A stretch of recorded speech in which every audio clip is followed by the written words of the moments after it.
Your gas is free. Your gas is free. In a debt-based economy. Your gas is free. Your gas is free. In a debt-based economy. Your gas is free. Your gas is free. In a debt-based economy. Your gas is free. Your gas is free. In a debt-based economy. Here's the Webster Report with Paul the Gasman Webster.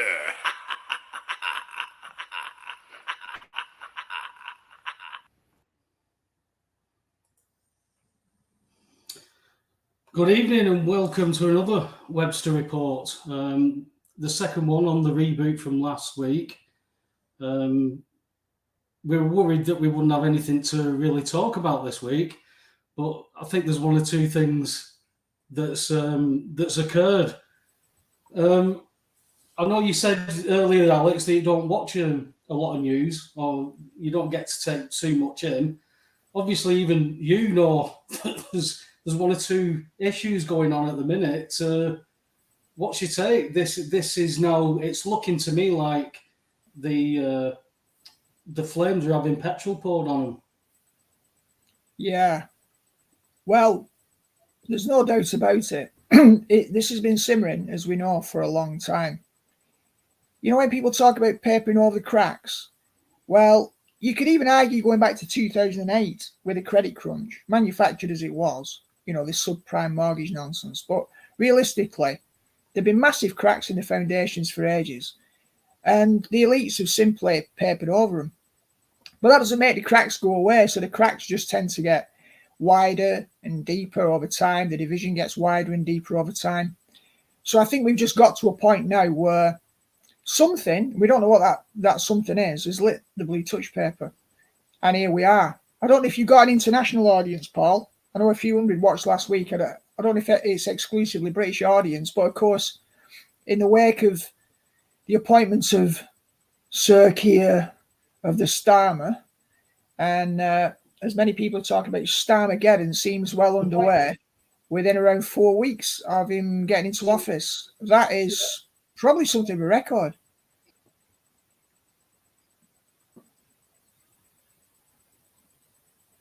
Yeah, well, you can see now that as soon as they got in, the first statements were made about every borough getting the first share of these immigrants that are coming in now. There's nothing's changed. You know, people were still doing that thing, Alex. Well, we'll vote for Labour this time because things will change. It's just gone quicker. You know, it's all these protests that are being held now, right? There was protests organised for yesterday and protests organised for today. So they're labelling it on the mainstream that these protests are riots. You know, the booting shop windows in already. They're doing what they did in America, and this is going to be okay. And what they're doing is they're making the people argue with each other. And Keir Starmer is still saying the same things, that this is going to carry on. This plan's been in place for a long, long time. You know, there's exclusively now. I saw an article today that the property in London is owned by Indians. More Indians own property in London than any English people. It's the demographic has completely changed. And if you are, you know, it's what happened in America. I always remember the Obama phone lady. You know, they were giving away new iPhones. They called them Obama phones. And she said, I'm going to vote for Obama. He said, why? Well, he's giving me a phone. If I vote for him, he might give me more. You know, and you think, can nobody see this? I'm seeing now, I've just been, a mate notified me that somebody had contacted me and they'd not heard from me. Well, I had to go back through my messages and missed one. And I said I'll speak to her this week if they still need to. But it's getting that busy, Alex, that people want to, you know, you said that people are waking up. Owen was saying when he came on just before we started, He said that you can see people are now waking up. Maybe they'll do something. And that's when I said, oh, do you remember at the cattle market? We were sat in the cattle market saying, we could change the world. Yeah. And now the cattle market's gone. Yeah. It's very hard to... I think people really struggle to know. I think I might have said this last week. They don't really know what to do. We've been stitched up, trussed up, like a chicken on a rotisserie. Hello, the Wigan Joker. So we have been stitched up like a chicken on a rotisserie, I think. And nobody knows what to do because we've got this so-called democratic system that every 5 years you get a chance to vote, and most people don't bother voting anyway because they're so disaffected. So that's the only mechanism that we've got. And when that mechanism doesn't work for whatever reason, the only thing you've got then is a bunch of people who don't feel that politics has any relevance to their life, and yet the politicians who have no relevance to their actual life are still making big decisions that affect their life. So, nobody consulted us about whether we wanted 5G. Nobody consults us about lots of infrastructure projects that they decide to implement, like HS2, which they then decide to abandon, or at least some of it. And we just, we're spectators, standing in the wings, wondering what will affect us on a policy level, what won't. Then we get told, they might double council tax, they might do this, they might do that, they'll increase this, they've got rid of the winter fuel payment for pensioners. A few weeks after they've come in, and you just think, well, that's just everything you need to know. We just say the same spiel every time until we get in, and then we do what we want. So everybody knows this, but nobody has a chance to do anything about it now for another 5 years, unless they force the issue. Then, of course, if they do that by showing that they're not being listened to, so they act. If they act, there's legislation under the laws that they've brought in saying you can't do that on pain of 5 or 6 years in prison. So they're shutting down everyone's avenue of peaceful response, forcing people then to say we've been given no option. And we know what happened in France, in 1789, and the king lost his head. So, and they say don't mess with the French. Our British Constitution, and by that I don't mean the British Constitution, I mean the Constitution of British people, has tended to be less confrontational. And we never had a revolution. Well, this is it. This is it. So really, I think anybody who cares is being forced to not care. In other words, they're forced into apathy because they don't feel there's anything they can do about it, yet they feel that they're being oppressed. Now, that's a recipe for anger. We see what happens in the Arab nations when they're continually oppressed. They turn to drastic measures. So when you're defenseless and you're under attack, and we know it's a culture war, in the end, that war of attrition wears anybody down. And I think I heard, actually, this is interesting, actually, it's a good segue. I heard earlier today from a friend that New Zealand have just passed legislation that under the next pandemic, they're the first nation to do so, the police will be able to forcibly vaccinate members of the public. Now, because they're already doing that in Germany. They're already doing that in Germany. That's all civil law. Yeah, there's a lot of civil law in New Zealand and Australia. That's why that they were the test bed for our law, because we have still got common law. That's not been as easy to implement. If we'd have stayed in Europe, they'd have been forcing those vaccines on people already. Yeah, well, it's an interesting one, that, Paul, because at the end of the day, most people don't do anything about things until they're directly affected. Now, I'm still trying to process, from a Christian point of view, Jesus says, turn the other cheek. Now, you can say that that's not just a generalizable universal principle, or you could say it is.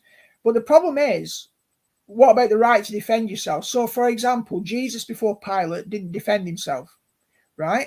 And he was going to be crucified, but he said, only because I allow it, because a higher power allows it.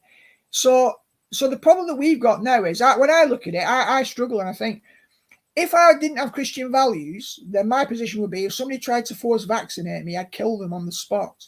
That would be my response, natural human response, because it's an invasion of my body boundaries. So I just say to them, I'm just giving you a fair warning. If you violate me with that thing that I don't want against my will, I will execute you.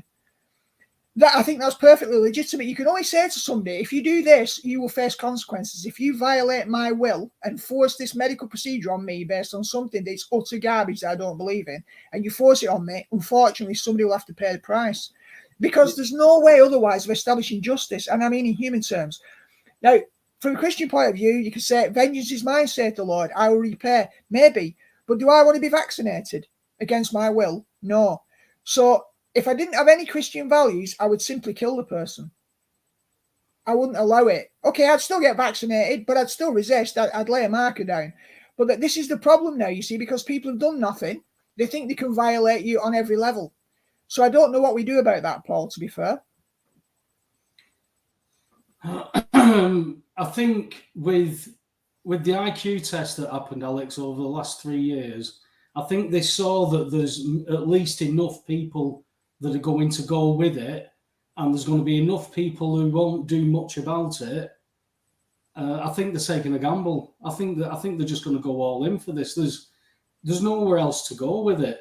You know, when you're seeing what's going on with Israel, they've assassinated the head of Hamas. They've assassinated somebody in the Iranian upper echelons as well. That's primed for Gog Magog. You know, Yeah. this is there's I've never seen events happening all around the world that are pointing to the biblical stuff more than ever. You know, when you start to find out the archaeological findings that are showing that the Bible was correct, you know, things like the Hittites was a myth. Nobody believed that the Hittites existed. Then 200 odd years ago, they find where the Hittites lived. They find the stone tablets. So there's things that are coming out now that people didn't know. And if you don't go looking for it, you're never going to find it to join these dots. But you know, you find things like the Red Sea crossing. You're finding chariot wheels on the floor where this crossing happened. You're finding a burnt mountain. You're finding engravings from the Israelites. You're finding all this stuff, and people still can't go. Maybe I should have a look into that. It's with that kept that busy. And don't forget, the Premiership's going to be starting again in a couple of weeks. Yeah. So the bread and circuses will take over. But what's worrying me is that all these protests now that are becoming riotous, and as Steve said in the group, that the police won't call these riots, they'll call them protests. Well, a protest is a legally organised protest where you can go and stamp your feet and say, I don't want that. You can do that. But Rob Menard years ago, who was a Canadian fella, he described it perfectly what protest meant. It's like when you tell your kids, come on, it's bedtime. They stamp their feet, they cry, and they have an episode and everything. But where do they end up? They end up in bed. But they still have the right to protest, to stamp their feet and say, I don't want. Well, that's what a protest is. We're organising something where we can go and wave a flag and a placard and say, we don't really want this. And they'll go, yeah, you can say that. See, now you've done it, you're still having it.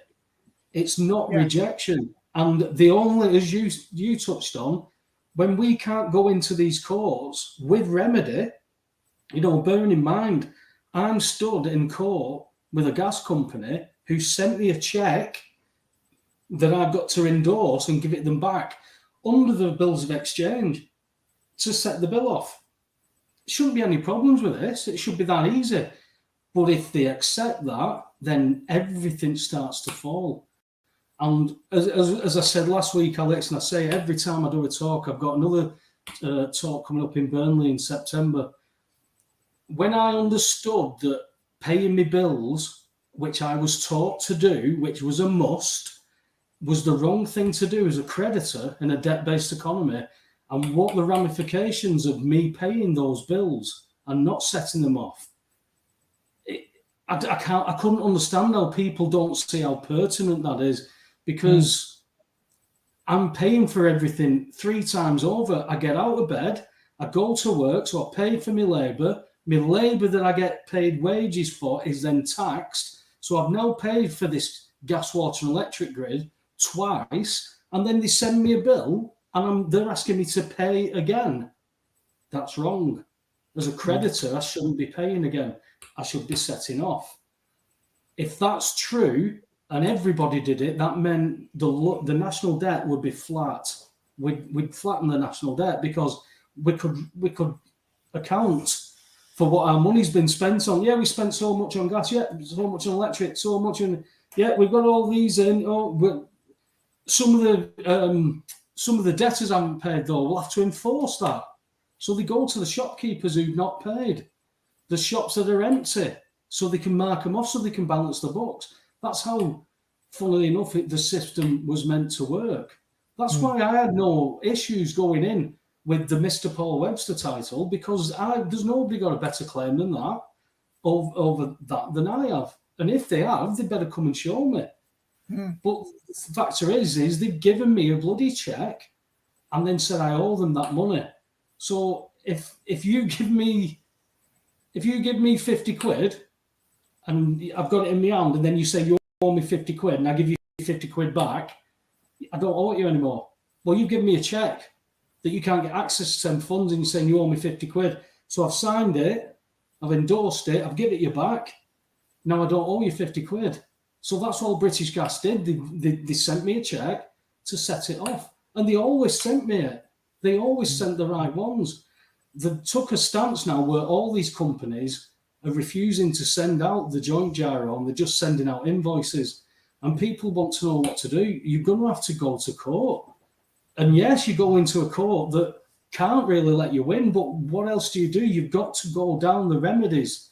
You've got to at least try it, because you can't jump from A to D, because when you get to D, the judge will knock you back to B because you missed it. So you've got to go through it all, and that's what we did. We had to go through it all. If we'd have had, like I said again last week, if we'd have had the numbers that we've got now that are looking into this stuff and wanting to do it, if we'd have had them 10 years ago, Alex, we'd have changed things. They haven't got a clue what to do, because it was so blatantly obvious that they were sending checks out. And sending a check out means that you don't really owe it. It's got to just be set off. It's how accounting works. It's basic bloody accounting. And if what I couldn't get is that if that is wrong, gas, water and electric, and banks aren't lending money, and I'm seeing banks foreclosing and property being stolen to the point where ordinary people have got to come together in dozens of people are coming together to say, no, you're not doing this. We've got people taking houses back, but they're not winning it in court. They've got to go to court and then still try and win it, when it should be that simple. Have you got the promissory note and the deed? Yes. Well, can I claim on the insurance? That's how simple it is, the indemnity insurance. If they've only got the deed, they've sold the promissory note. That's why they have no insurance, because they don't need it, because the mortgage has already been sold. It shouldn't be harder than that. But when you're going in and speaking in ordinary English terms to these people, they're looking for where they can hide, where they can squirrel it away into corners. And when people are going in with all these fluffy arguments, it gives them too much room to squirm into. Do you know what I mean, Alex? It's like standing, we've said before, standing in a courtroom with a utility company and saying, I've no contract. Yeah, we agree, no contract. It's nothing to do with contracts. Your property is a shop. They're revenue collectors. They designated your property to collect revenue from that shopkeeper, because that's where we've registered. It's our fault, a lot of this, because of how we've acted. And when we say, well, we didn't know, that's not a good enough excuse with law. It's written down, you can go and read it. The problem that they have now is there's many people going reading it, and they're going to the courts and they're saying, no, we're not accepting it. Well, what do you mean you're not accepting it? You can't just, but we've seen it. They just stick their fingers in their ears and go, blah, blah, blah, I'm not listening to you anymore. Yeah, well, I mean, the problem, what I said, the problem, they're everywhere. So this is an issue of scaling these problems. But corruption's in the whole house, from the foundations into the walls, roof, windows, joists, everything. So the whole house is really dry rot, woodworm, laced all the way through it, corruption everywhere. So a lot of these people who've been out on the streets rioting, no matter what you think of them, what the demographic is, the old football hooligan contingent, doesn't really matter. And all the games will be played about far right and blah, blah, blah, blah. But most of those people out there have no idea about the state of play with the banking system and the utilities. So it's a massive, massive problem at a scale that's almost inconceivable. The problem is, though, when you expose people to, say, abuse, after a while they go into Stockholm syndrome because they have to find a way of continuing to survive in the face of all the abusive stuff. They have to normalize it in some strange way. No one should have ever to normalize abuse, but in order to survive, a lot of the time, if a survivor's got no way out, they normalize that abuse. So everything that's happening now in the world and in politics has been, he talks about the new normal under COVID, but dictatorship dressed up as democracy, probably since Tony Blair, he was the person who redefined politics. And I think it was Gerhard Schröder in Germany in the mid-90s, he did the same over there. They just defined their own position as centrist, so that everything else was either left-wing or right-wing extremism. And if you look at the likes of Jeremy Corbyn, for example, he was a left-wing extremist on their model. And of course, left-wing extremists, they should just be like some curiosity in a museum, like with Karl Marx. They're not really dangerous, they're just annoying. So we don't portray them as dangerous, we portray them as stupid, out of touch, and the lunatic fringe. But the right-wing extremists, they're really dangerous. All that tells you is that the right-wing extremists, so-called, are not papping on about generic stuff and economics and social justice and all this garbage, right? We don't need social justice. We don't need democracy. We don't need any of these buzzwords that these idiots have been selling us for ages and we've been imbibing. What we need is human dignity. We need to respect the human dignity of every person, and every person is unique. So all these equality teachings and doctrines, they guarantee inequality because they set up a template of what equal is, and that's it. They impose it on everyone. Well, that's tyranny. It's not equality. It's saying everyone will live up to an ideal or be interpreted in the framework of this particular ideal. Whereas if you look at a unique human being in their life circumstances, we need to give them dignity. Whether it's a person in a wheelchair who needs personal care in order to shower, we need to respect their dignity. We need to respect the dignity of corporate bankers on £90,000 or £100,000 a year who face profound challenges in their life because they've got a disabled child, because they're still a human being. So the bottom line is human dignity has got to be applied to the human being in front of you, whoever they are, at whatever level. But we don't have a model of human dignity because we don't even think in those terms, Paul. It's all buzzwords, democracy, equality. That was all the French Revolution and the Enlightenment, liberty, fraternity, equality, all these wonderful ethical principles. But in reality, they never come to see the light of day. So what's the bottom line? The dignity of human beings. And this is what's being, in this country, the dignity of the indigenous, let's just call them the indigenous population, even though people could argue about that. The dignity of the people who've lived here for quite some time, which is largely white Anglo-Saxon, is now being, subjected to the rights of minority groups who have everything paid for them. So you've got asylum seekers, everything's paid for them, hotels, benefits, no problem.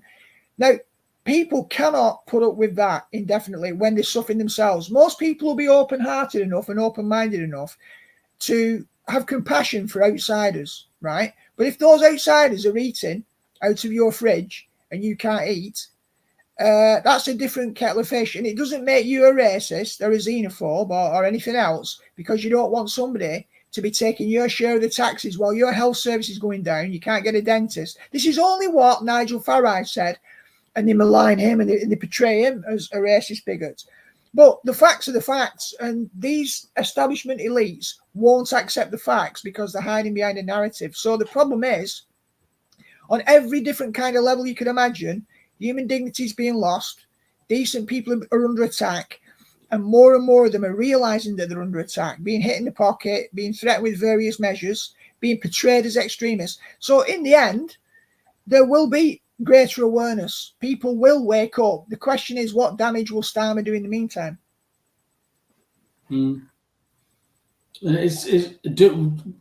we get to a point where we've got that tipping point of people that we can actually do something to make some changes? Do we get to that point, or do we get to that point too late? You know, this isn't anything new. It's been going on for a lot longer than 4 years, certainly a lot longer than 10 years, and yet slowly, it's like musical statues. We've still not seen them. We've still not seen them moving. But now they don't care that we see them move. They're just going, and we just got, and what? What are you going to do? And what? Yeah, people feel disempowered. They don't know what to do outside of this one vote every 5 years. Other than when they get too frustrated, it spills over in frustration. Then you get organised protest. It's, good point, Kev. Behavioural Insights team attacking us for years. UK column exposed that, didn't they, some time back? And what's the other one? It's the something brigade. What was it now? What were they called? 77th Brigade. 77th Brigade, yeah. So, yeah, warfare is everywhere. But the question, of course, is those of us who are awake have seen it for a long time, but we still don't know what to do about it. Are the Irish people winning the... Yeah, good question. Probably not. Probably, but they're equally clueless, Jimmy, I think. They don't know what to do. And it's going to lead... When people don't know what to do and there's no peaceable solution and there's no mechanism through which you can address it, people they take set things on fire. They set things on fire. Yeah, exactly. They set things on fire, mate. That's what they do. And then, of course, they get portrayed as attacking the fabric of society, but it only looks that way superficially. And again, there's no interest in the corridors of power to look at motivation. They never did do.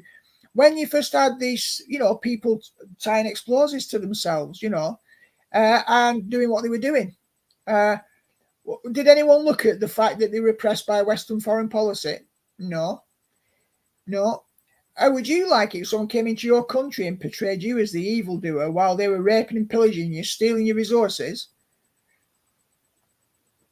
Oh, there you go. You can't make it. Oh, you can't make it. It'd have been nice to find out what his point of view is from hiding up on a mountaintop in Portugal, don't you think? Yeah, it would have been cool. Yeah, but it's going to be hairy over the next few weeks, and it's going to be interesting to see what they do with Farage, because obviously they're going to start asking him questions about Tommy Robinson. So they'll try and ask him, whether he supports Tommy Robinson in any way, or will he try and distance himself from Tommy Robinson? So all this kind of tomfoolery will go on as well. So it's going to be exploited on all sides, and the media obviously are playing their part dutifully as usual. So the question is, for how long will they be able to cover this up? Because when those riots happened in France, the other year, constantly in Paris, there was no mainstream media coverage. No. So unless it's affecting you in your town, I mean, here I am not far from Blackburn. Apparently the other day, there was all kinds of hassle in the centre of Blackburn. And it was basically only the Islamic contingent. They were carrying knives. They were all the way through the centre of Blackburn. And everybody else was told to just get out of Dodge, really. Well, so that's the point. That's why Steve earlier in the chat room said about two-tier care. We've got two-tier policing that's going on. It's happening in Leigh. Yeah, it's happening in Leigh. We've got people who seem to be able to just get away with doing certain things, and many people that aren't. It comes down to the fact that, I'll tell you what, if I pull up on the main road on double yellow lines and nip in the barbers for me an haircut, I'm getting pulled, I'm getting a ticket. Yet lots of people seem to get away with it, if you know what I mean. Yeah. So it's like the police don't want the hassle. As soon as anything like ethnicity comes into it, the police seemingly are told to back away from it. It's I've never seen it being policed like this. And I know a few coppers. I've got some friends who are in the police, and they see it coming. Some of them only just joined and they see it coming. And they know that their principles are going to be challenged. They're going to have to either concede some principles or they'll leave the job. I already know people who've left the job because of it, turning up with bailiffs, and bailiffs saying, help us out here. And he's saying, no, we're here to prevent breach of the peace. Yeah, but normally, you give us an hand, put a bit of intimidation on. Wasn't going to do it. So again, where'd you go with that? People have got to start standing up and learning stuff and doing stuff for themselves. You know, I've like I said, I've had to re-go through some messages because I've missed some. And there's a guy offering me money to take case on for him. That's why we're in this mess. You've got to learn to do it yourself. I'll sit there and talk to you about the information for hours. I'll do it anyway. I've never took any cases on. I'm on Peter Wilson's show on Thursday. I'm sure it's Thursday at 11 o'clock. And Peter said when he was on Richard Vobes' channel that I'd taken a case on and we had a warrant ripped up in the corridors. It was our own cases that we didn't take anybody else's case on. It's what happened in our own cases. That's why it was interesting, because you saw people being told they were going to be put on a stand and cross-examined for something they hadn't got a clue about, because they were just there to get a stamp. That was it. Then they're not legally trained. They don't know what's going on. And that's when we had them. They haven't got a clue what to do with us. But then the years went on. They just went, do you know what? Sod them, tell them, we'll give you your warrants. And then when they complain and they want to come to us and try and do something about it, we'll go, and what are you going to do? It's as simple as that. You've got to fight for this. Them joint gyros, all I can tell you is that I know that's remedy. I've had it recognised in magistrates' court with the legal clerk who told me it was remedy, but he wasn't dealing with it in that jurisdiction because he was sticking with a warrant, which is based on health and safety. So you can't keep playing about with this and then still saying that it's wrong. I know that the remedy is the joint gyro for a creditor to set off. It does exactly what it says on the tin. There's two gyros, a bank gyro, which is a pay-in slip that will be attached to an invoice, and a joint gyro, which already has the cash in transit with the Transcash logo. That means you've got to release the funds to the agent who's issued it. That's your obligation. There's no writing at 45-degree angle and accepting it for value and with that instrument. It's a signature and a date. Give it them back. That's how it should work. That's how it should be. But people have got to go into a court and demonstrate that. And people are going into courts and saying, I have no contract. They've got to get a remedy. Well, that's a remedy. Why would I wouldn't even argue about anything else. Somebody says, there's some water there to put that fire out. I've got a bucket of water to put that fire out. I'm not going to start looking around for something to put the fire out. I've got a bucket of water here. Somebody just give it me. You know, and when I'm taught to do the opposite of that by the parents, that sets something in motion in your mind that you go, what else have I been lied to about? Banks don't lend money. My property is not commercial property, but they pretend it is, so council tax applies. How have they been able to do all this pretending? Because we helped them. We signed everything over into this jurisdiction that they can play about in for as long as they want to. It's really not hard. It's not hard to work out. These people aren't clever. They've had the information that was given to us. If we're giving shit information, then we just carry on with that information. We think it's life. Yeah, I mean, given that we're talking here, obviously other people are listening, a few comments coming in. My feeling is that powerless people talk, powerful people act. So now you might feel like you've got no power over a situation, like the decisions that Keir Starmer makes. So in that domain of the decision making of Keir Starmer, you still feel powerless, and therefore you just talk about his decisions because you can't change them. Evening, Dennis. Yeah. So we've got this equation between powerlessness and talking because we need to release our frustrations, and powerfulness and acting. The point is, though, I think you've got to, like when you practice cutting your teeth, you've got to work on small things first. So without going into the detail, for quite some time, best part of a year on and off, and particularly latterly, we've been, taking a utility company to task through the channels. Now, it's taken a lot of time, energy, and perseverance to get to a stage where we've gotten banged to rights. But they stonewall, they use every trick in the book involving power. And this is what they'll do because they're holding the cards. So for us, in a way, I suppose it's like a test case. But then there'll be test cases in other domains as well. But it's like muscle and muscle memory. If people who've been domesticated by politicians into not participating in their own life, just living for the weekend, like I talked about last time, they have not learned the technology by practice of how to empower themselves. Do you remember that book about your rights? You and Your Rights, or This Is Your Rights, or something like that. Anyway, it was a book that came out every year. And it explained that it was really useful for you to know, having basic orientation and orientating frame. Now, you're talking about the Bills of Exchange Act and utilities. At the end of the day, like you said, that doesn't have to be specialised knowledge, but most people don't have it. People don't empower themselves, they won't have this knowledge.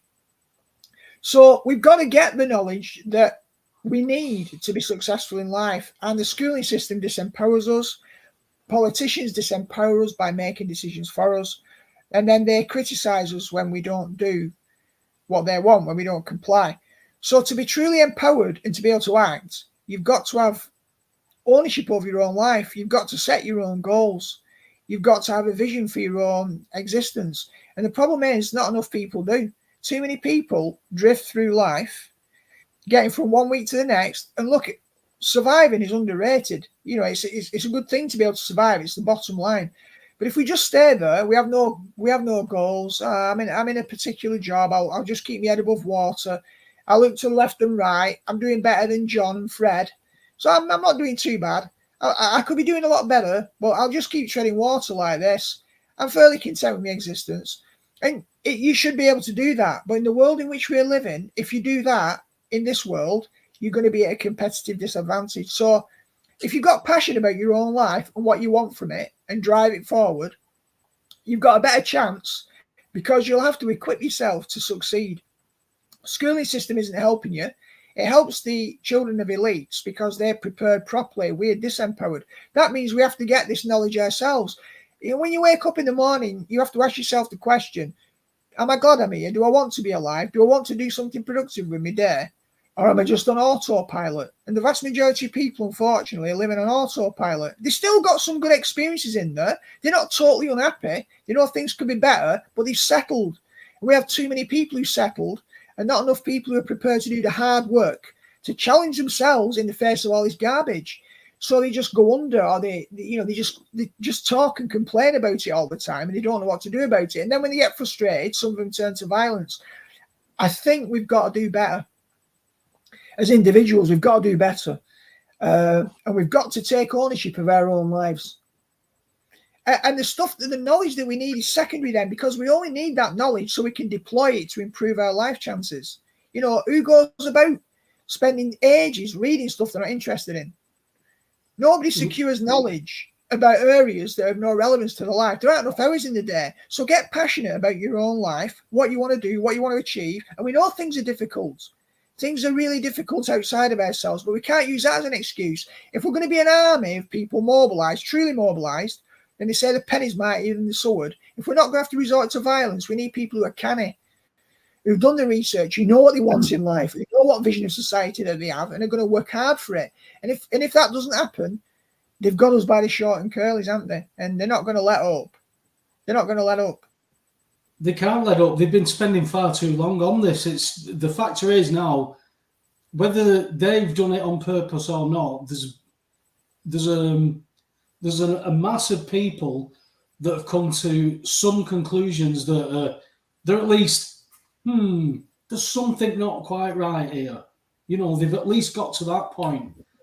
But it's when you've got that in arguing where, yeah, we agree they've done that, but they wouldn't do that. They wouldn't lie about that. They might have lied about that, but they've not lied about that. That's Stockholm syndrome from the very beginning. I know he's hit me today, but he won't hit me tomorrow. It's the same. It's the same attitude. You've got to be honest with yourselves. Have a bit of humility. Where have you got your information from, and what do you accept as true? Because people have opinions on everything, and the valid. I keep getting told that everybody's entitled to have an opinion. Well, you can have an opinion on something, but when that opinion hasn't got any validation to it whatsoever, that we're both looking at a white card and you say it's black, and you can't show how is this black, because it's obviously white. This card is white. It's not black. There's not even a black dot on it. But if you stand there saying, well, that's my opinion, well, okay, but it doesn't really add to anything to the conversation. So it was the same with me when, if I've not, I'll certainly not enter into a debate with somebody to say that they're wrong about something when I've never even read what they're talking about, some of those documents. It would be silly of me. It would be silly of me to do that. Standing in the FA headquarters arguing about rugby, that would be stupid. I've got that right though. I've got that right to that opinion.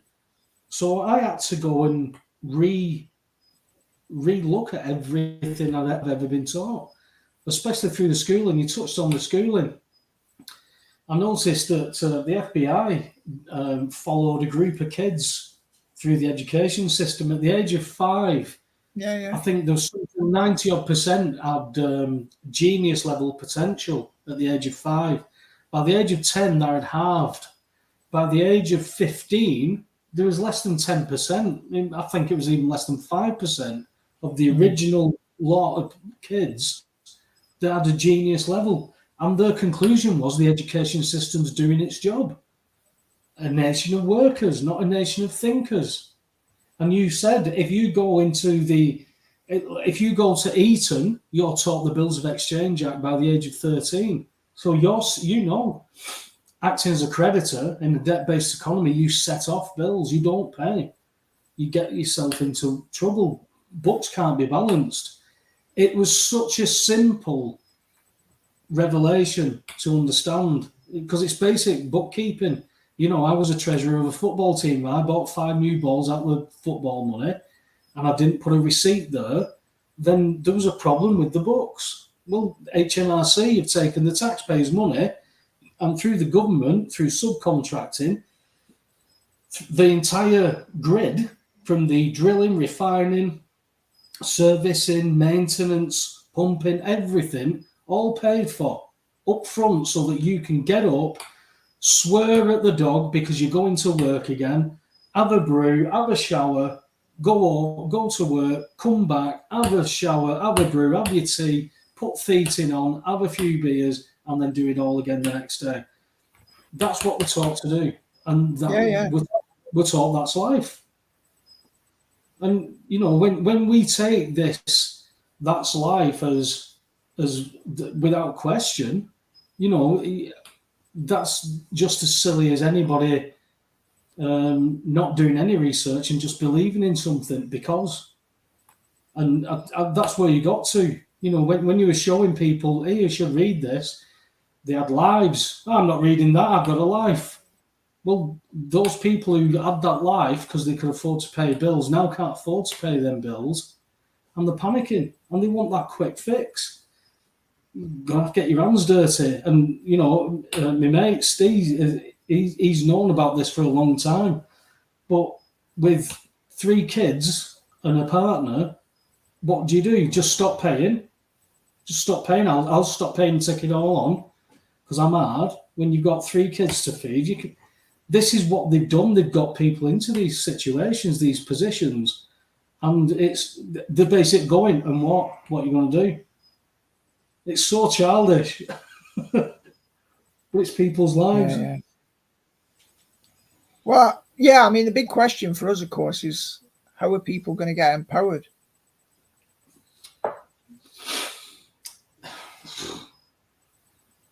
Knowledge can't be unhelpful. It's when people are following people who've watched a couple of videos and think they know what they're talking about. I mean, last year, Alex, I had somebody contact me, and horrendously, they followed this girl on TikTok who basically said, just replace your meters right, because it's all free. Just change your meters and don't tell anyone because it's all free. It's not true. That doesn't make sense on any level whatsoever. But somebody can get a little bit of, a like here and a thumbs up there by saying these things. Then you've got other people saying, I've not paid this for years. I've not paid council tax. I've not paid this. And, some of them you find out that, no, they've not paid it because the wife's paying it or the mum and the dad are paying it. But that aside, I've known people who've tried to take everything on and they lost everything and they were made an example of. I know people who took money back through direct debits, indemnity clawbacks from the CSA. You're dabbling in with some big people here.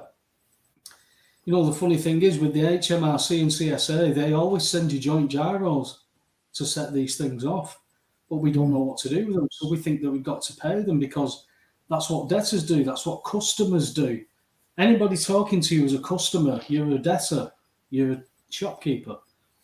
And the problem that we've got is, as far as I can see from my understandings of it, and I went to Land Registry to speak to them about this when you could still get face-to-face with legally trained people. And I said, how come you can change title deeds without signatures and we only need a county court stamp? That was it for me. I just knew that there's something to do with the jurisdiction. Well, Mr. Webster is a shopkeeper, basically. Mr.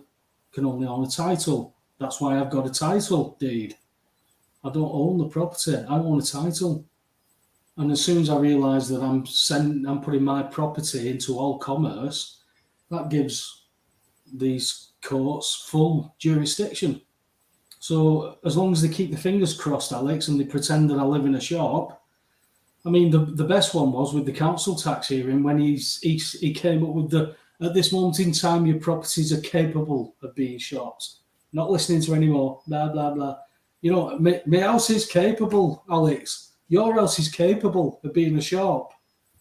It is capable, but it's not a shop. Well, when they say I'm not listening to anything anymore, you've now got to take that arbitrary decision and go back and start another court case, get to the high court level, and hopefully get a different judge, and hope for a different judge to overturn another judge's decision. You've been in this game a while, Alex. How many times have you seen judges overturn other judges? Yeah. Doesn't happen very often. No. So we're in for a fight, but we needed the soldiers to go in there with the right stuff, not to go in saying, I'm a man, I'm no contract. It's just a waste of time. I didn't want to go into a courtroom with an argument. Somebody give me a check. Don't need an argument. When the banks got involved, you say you've lent me this money. Show me the accounting, show me the contract, and show me the bill of exchange, and I'll pay you. Show me those things where you've got this money from. Considering that it's a credit agreement agreed between a debtor and a creditor, and you're facilitating that, and I'm the debtor and the creditor, you aren't loaning me anything, so you can't make this claim. Now, have you got the deed and the note? Yes, we've got the deed and the note. Then I've paid for an insurance policy. I can't afford to pay this mortgage, so I'm claiming on the insurance. If I then try and get another mortgage, Alex, it's going to be a treble because I've made a claim, but I've got a roof over my head. What they're saying now is they're saying, no, there is no insurance policy. Then they've not got the deed and the note. They've sold the mortgage because they're in breach of trust if they haven't got the insurance policy and they're holding the deed and the note. And if they sold the note, that means not only do they not need the insurance policy, but they can't claim payment because they need them both. And these are the questions that people need to be going into courts with, not going in saying, I'm a man, I have no contract, not this rubbish. And it's like going back 15 years because that's how people started.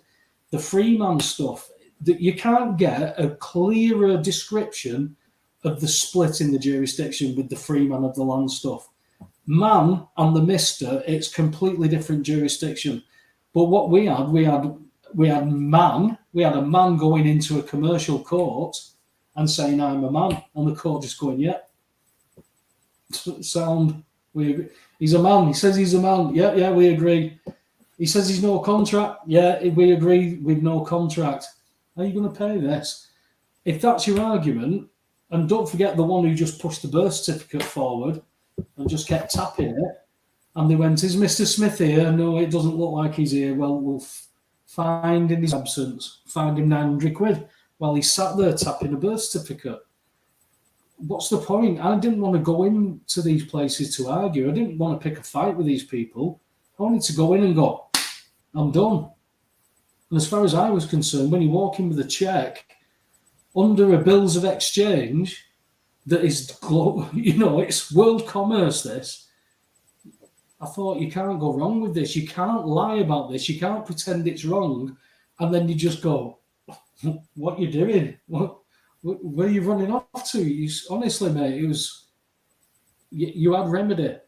That was it for me. Well, I'm not going arguing when I've got a remedy for it. And the problem is, though, when we went in with the remedy, they couldn't see it. It was like Anthony Carlin's. He's preparing for court date this week. Now, his case law, Carlin Hughes versus Santander, I used in my court case. My judge turned it upside down, put her hand on top of it and said, I can't see that. I take the bank's word that you owe the money. And that case law that Anthony won was Santander, you're a very big building society, but as a high court judge, I can't take your word this man owes you money. You're going to have to prove it. Show him where this money's come from, which they can't do. That is why Anthony's case is still ongoing, why he's still got to fight with it. So it was about having remedies and not arguments. But when you see them turning case law over, because case law must be applied if it's applicable. So if she's seen it, if she'd read it, she'd have to apply it because it's applicable. But when she pretends she doesn't see it and then she takes the bank's word, well, that's like me taking you to court tomorrow, Alex, and telling the judge that you owe me 10 grand. And the judge says, Mr. Webster, I believe you. Mr. Brocklehurst, pay him. It doesn't happen unless you're a banker, I suppose. Yeah. Yeah, well, the thing here is, of course, there's a difference between general competence and specialisation. And in our society, I suppose, ever since Adam Smith and the division of labour, basically, and breaking things down into, the conveyor belt, you break the task down to its most mundane and routine thing for efficiency. And it's a basis of capitalism. That was a starting point that Marx suggested. So you get functional specialisation and people are more efficient. So we need specialists, there's no doubt about it. So the question is, we need specialised knowledge for specialised situations, and we need high quality general knowledge to solve many or the vast majority of problems that we encounter day by day. Now, my point is that most people don't have anything other than a rudimentary skill set, which is enough for them to be able to get through their life as it's packaged now, but not to be able to change it significantly. So until people become more generally aware of how things work and how to push buttons, pull levers and get results, then the more specialised areas, there's no chance they're going to be able to comprehend them, because they're not going to, they don't even understand how simple things are supposed to work. They don't understand how the world works. That's coming back to the education system again and the elites and how they give a privileged education to their own. They give them that knowledge and we don't get given it. So we have to work it out ourselves. That's hard work when you get past a certain age. It's like if you don't learn language by a certain age, you don't get sophisticated language, you're not going to be the poet laureate. So those disadvantages that get factored into our lives from very young, they often disable us. They prevent us from reaching our full potential. And of course, that's what the elites want. They want us to be manageable like cattle. And they've largely succeeded. So the only people who can change that is ourselves. And we have to identify what the problem is and set about solving it, which is acquiring the knowledge we need to be relatively successful in general terms within the parameters of our own life. The specialized stuff, then the problem is there's not enough hours in the day. We have to trust specialists. The problem is, though, the specialists that we get now, like in science, they're all sold out. They're all corrupted. Most people don't have the time to be able to give attention to the range of areas where they need to develop competence in order to succeed. So they farm out these responsibilities to others who they believe they can trust. Either they believe they can trust them, they're working pro bono, or they pay them because they've got a professional reputation and good credentials. But those are the only two options, really. Now, these days, you can pay somebody for a crap service and it doesn't matter. Customer service is rubbish. Big corporates are stitching people up, not giving them value for money. So it's hard even now to trust people who you pay to do purportedly a decent job for you.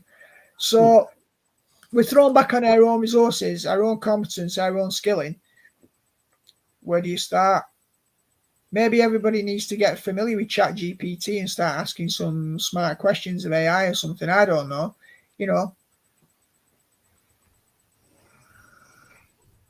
Do we need to ask smart questions? The simple questions are the ones that these people are struggling with. I'd say smart is simple, Paul. But if you say simple, most people misunderstand what that means. Like some of the smartest and simplest solutions are just elegance. They've got a symmetry to them. There's just an ease. But if you're not tuned into that frequency, you won't be able to see the wood for the trees. Most people are bogged down with mundane issues. Where's my next meal coming from? What's going to happen at weekend, or when I take my kid here, what time am I picking them up? And what if this happens? And what if that happens? And they just bogged down with mundane stuff. So, and we've not even touched on spirituality yet, have we? That's the thing. We touched on that quite a lot last week. But we've not even mentioned that dimension here. Because are these things ultimately, there's so much that we can do in our own strength and that we need to do in order to be a competent human being. But there are limits on that. I'm just a human being. How much can I achieve? We're talking now. How many people are we going to influence? Relatively small number. So where is the power? Well, there's only so much leverage we've got. So we get a mass movement, and the stuff we're seeing on the streets today in the last, week or so, is it a mass movement? A lot of people think it'll just fizzle out. Well, I would say in the past, these mass movements are either, if they don't fizzle out, they've always been co-opted. And we've now got a lot of people who were, I won't say prevalent, but they were about 8-10 years ago, and then they disappeared, and now they're coming back out again. The Tommy Robinson stuff. I don't know anybody could throw the hat in the ring with him, because he's shown that there's a potential that he's getting paid by people who've got vested interest in causing chaos. If that's the case, then we should be able to talk about that. Tommy Robinson saying, why am I being silenced? Well, if that's the role that you're playing, you're going to be played on to look like you're going to be silenced. But when he was in court the last time, he had Israeli lobbyists. So the Israeli lobby was paying for his legal fees. They're not going to do that for everybody. When Madeleine McCann went missing, the Prime Minister himself personally got involved in that. How many kids go missing every day? And the Prime Minister doesn't even know. So there's things that are wrong at the very highest levels. The politics are the corruptions. It's the cesspit. That's the politics. That's where everything gets lost because they tell us lies under parliamentary privilege, meaning they can lie legally, and they can tell us these bullshit and then do something totally opposite. And because they've been voted in, there's no recourse. You've given them permission to do this. You know, they've given you censuses. Hey, you've got rid of our library. We give you this census. You never said you wanted a library. You said you wanted a kids' playground. Look at that nice new playground you've got. You never said you wanted a library. So we've got rid of it. We've saved money. They're sitting on millions of taxpayer money and they're saying we can't afford it out of the council tax funds. That's all they're doing. They're sat on it. And they're charging you for services. You know, I've seen today good-hearted people on the days off going litter picking around their own areas because the council can't afford it, Alex. What a load of shit. You paid for that. You've paid for that, and you're going cleaning it up as well. Well, that's the same. That's the same as you ordering off. You might order something off Amazon next week, pay for it, and then when the driver turns up, pay him again, Alex, because that's what we're all doing. Yeah. Well, maybe what we need, I mean, I'm just going to continue on this spiritual theme. Maybe we need the resurrection of the old, prophets. Do you remember the Old Testament prophets? They spoke fearlessly in the name of God to these people in positions of power. They spoke truth to power. I know it's a fashionable phrase, but nothing wrong with it.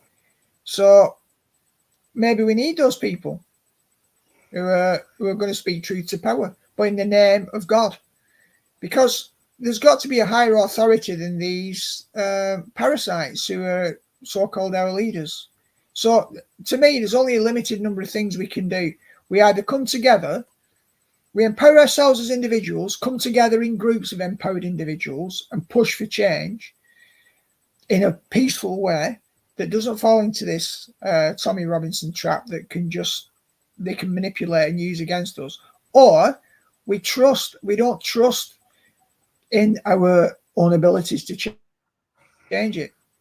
Maybe in the grand scheme of things, we're too far down the road because the level of degeneracy now, if you look at what happened with the Olympics, if you look at, again, these two male boxers just beating women up and the French authorities in the Olympic Committee have authorised all this.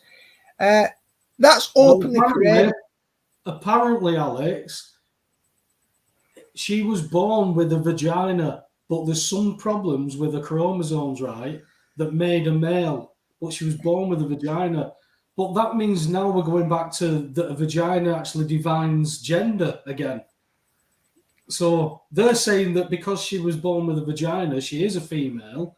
Well, when we said, well, you're not a woman because you weren't born with a vagina, we've been told, well, that doesn't define you as a female, but now it does. So this is the good. Everything good is evil and everything evil is good. Everything is being switched about. And it's right in front of your face. Yeah. I mean, it's got such tradition and history as the Olympics. People look to it. When you look at how politicized sport is, whether it's tennis, Wimbledon, Olympics, Russia can't compete now. We'll penalise their athletes because of what we say about Vladimir Putin. Oh, we have a view on Putin, so Russia can't compete officially as the Russian nation. And yet we'll allow the kind of stuff that we're seeing in the opening ceremony. We'll allow these sorts of situations with men fighting as if they're women, and nobody bats an eyelid. So that tells you just how degenerate our culture is. And something has to happen. I mean, what's it going to take? Well, in traditional Christian parlance, it's judgment. It's judgment. If God says repent and the person is stiff-necked and says, nope, like Pharaoh had in his heart, nope, I've got the power until God humbles him. So in the final court of appeal, we as individuals can only do so much. But a point comes when we've reached the limits of what we can achieve, what we can do. Then you're into prayer or whatever it is, waiting on God, requiring a prophet to turn up, pronouncing God's judgment, because human beings, it's too big at scale, Paul. The problems that we're facing now, the level of degeneracy is absolutely monumental. Now, why would these people who've brought degeneracy in suddenly, like one dog's got another pin to the floor, it's ready to rip its throat out, and he says, "I'll tell you what, I'll just let you have a breather." They're going to double down. They're going to push even more. They're not going to back off. So they're going to force the issue. So to me, expect more degeneracy. Expect Keir Starmer to double down on the so-called extreme right. He's not going to address the problems that are concerning your average person. It's just going to get more and more polarized. I did hear somebody suggest that they thought there's going to be another general election fairly short order, maybe within less than a year or before the end of this year, because he is destroying things at such a rate of knots. There's such unrest so quickly after they've got in. It could become unsustainable for him. And if something really major happens under his prime ministership, it could provoke a crisis of confidence. And then if that happens, you could be in the territory of another general election. And then what? Well, we don't know, do we? And then what? Do we vote for him who will shoot me in the face? Her who will stab me in the face? Them that'll kill all my cows that are farting and creating all this problems with the ozone and climate change and everything. All of a sudden, you're stuck in a load of crap.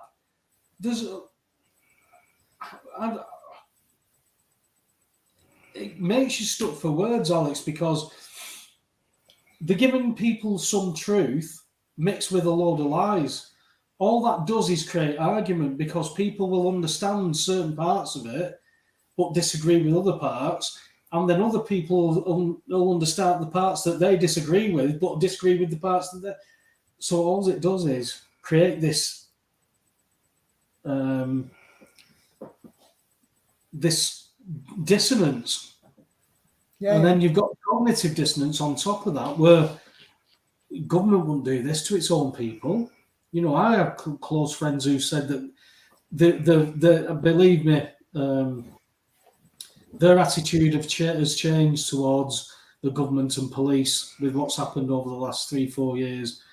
But they were definitely on the wagon that your own government doesn't do this to its own people.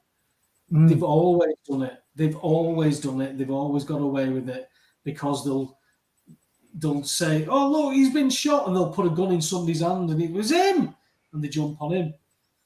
This one who shot at Trump, 57 minutes they knew he was on that roof for, mate. Secret Service, we've seen him. What are you going to do about it? Well, we can see him. Yeah, he's definitely lay on that roof. Yeah, he's got a rangefinder. Oh, he's got a rifle as well. Yeah, but our policy is he's got to shoot first. What?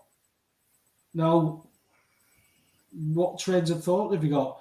Because if Trump and his party had set that up to make it look like an assassination attempt, he's won.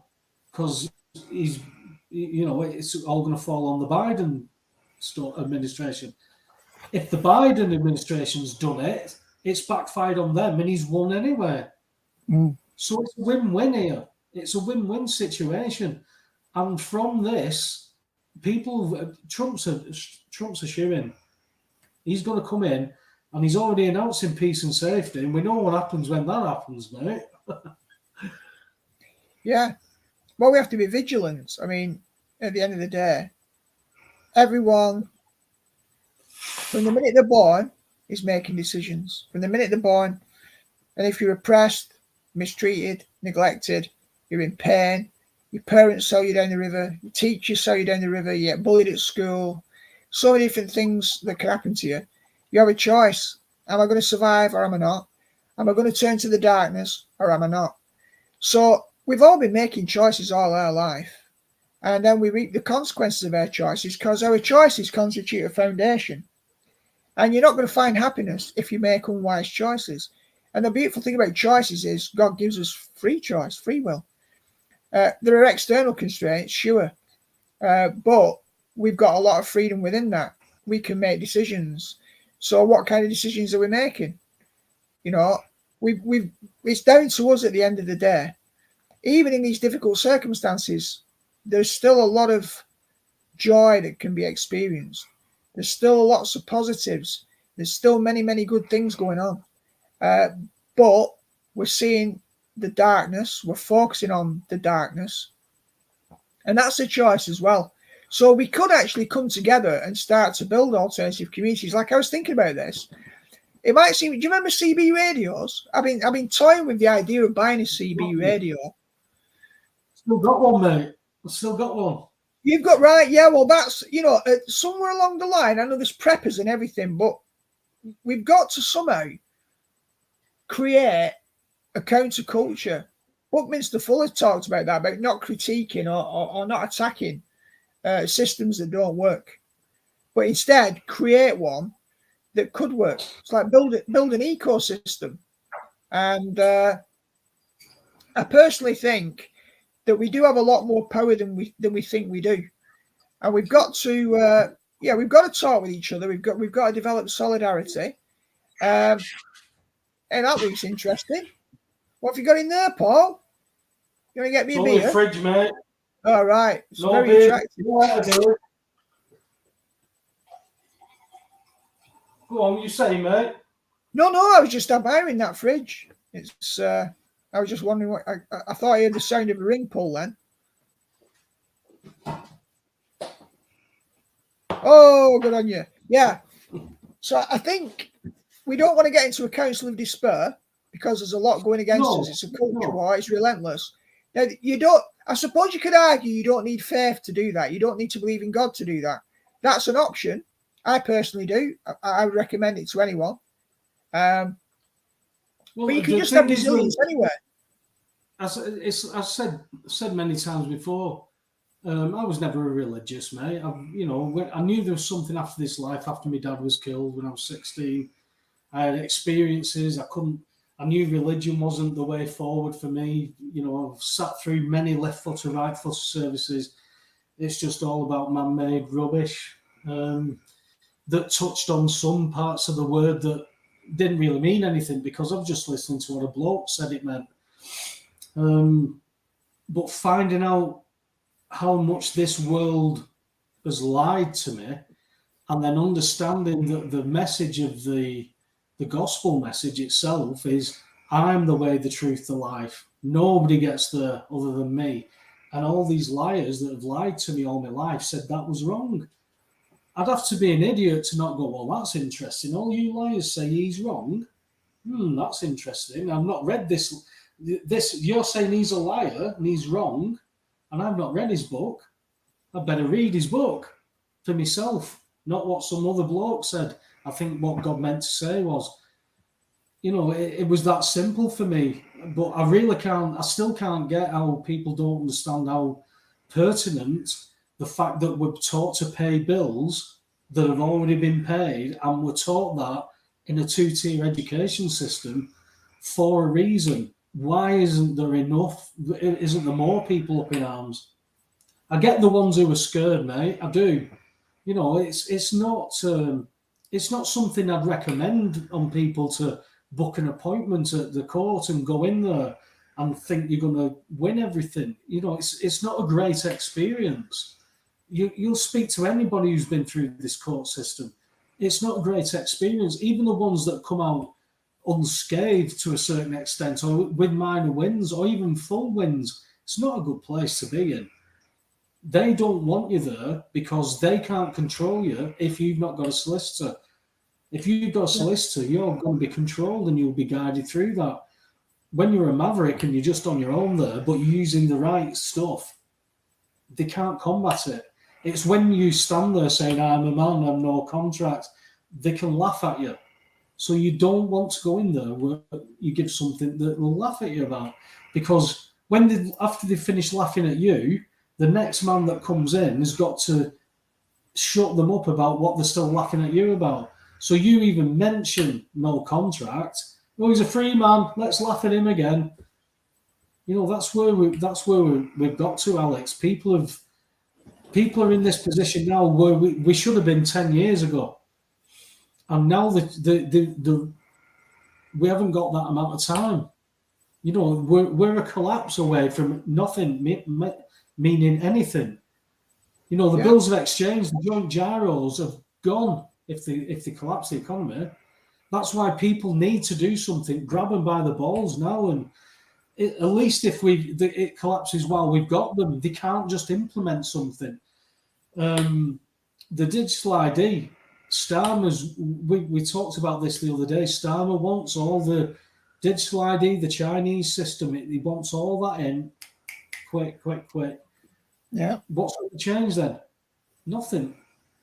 So people have got to get their hands dirty. But what I'd say is, do your due diligence. Don't go off on a TikTok video because somebody says they've not paid for years and this is how you do it. Understand what they're saying and what they've done. For me, with that joint gyro, that's your remedy. There's no comeback from that. But they're not accepting it. So how do we force them to accept it? The only thing that we can do is to go to court, sue them. This is what a district judge told me. You have to become claimant and put them on the stand. Now you've got a choice. They've got a choice. Is the judge going to back them up because they can't counter it, Alex? It's a check. What's the judge going to do? He's not going to say that's not a check because I've got my bills of exchange lawyer here who's going to interpret for me. For me, it's a remedy. So, you know, all these separate companies, these utility companies like Scottish Power, UW, Octopus, Ecotricity, and the lot. There's this thing where they talked about Ecotricity supplying green gas to the grid. So that they make out that they like generate energy, sell it to the grid. Right? Now, do they in fact do that?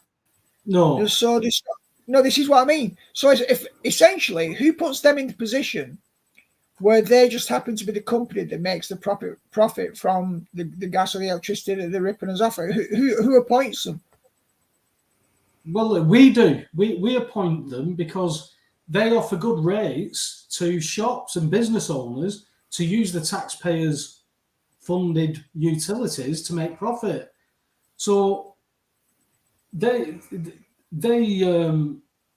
create, you know, it's like Scottish Power, British Gas, they're all the big firms. Well, when you drop down, you've got basically what you're saying is British Gas is only going to rip you off by so much money, and like Octopus and the smaller companies are going to give you cheaper rates because we're not going to rip you off as much. It's the same supply, Alex. It's the same supply. Yeah, no, totally, I get it. But what they're doing is that with shops, they're pretending to offer them lesser rates or better rates, whereas they're now offering those better rates to the creditors, to us. And we're accepting them because we want to pay, because we were taught to pay. So this is why you've got this two-tier thing. You've got revenue collectors who are offering better rates, meaning it sounds like, oh, we're selling this energy to you.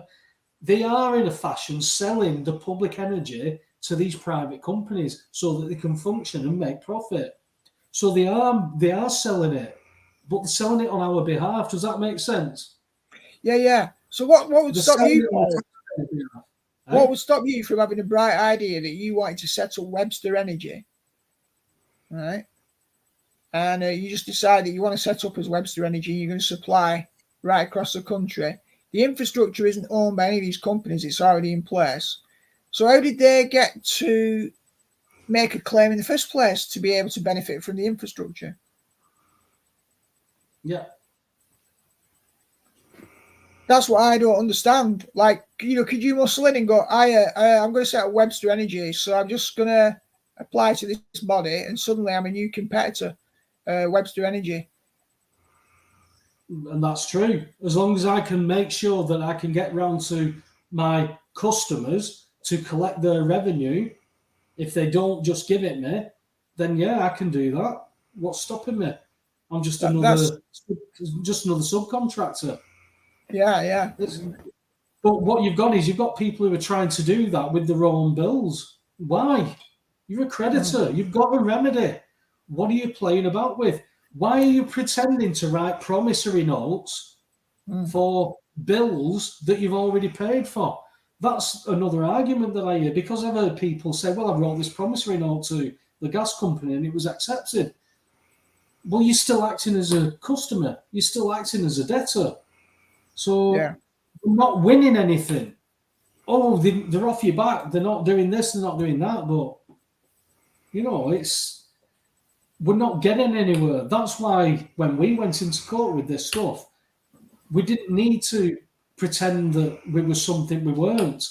Mr. Paul Webster, have you got a better claim on that? Are you saying that you own Mr. Paul Webster? You've got my monopoly piece. You can use it whenever. If I give you permission, where have you got it from? Nobody can really claim that until you end up going right into the depths of it and understanding that we've never claimed we're here to account for our own stuff. It all comes down to the simplicity that we've been taught to act a certain way. When we've registered things, we put them into a certain jurisdiction that takes all our rights away. And it's because of how we act, and they react to our actions. Nothing new. Yeah.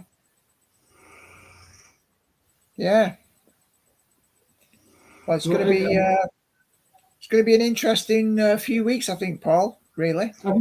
Stan was on holiday, so I don't know how long he's on holiday for. But when he comes back, no doubt he'll double down further on the far right.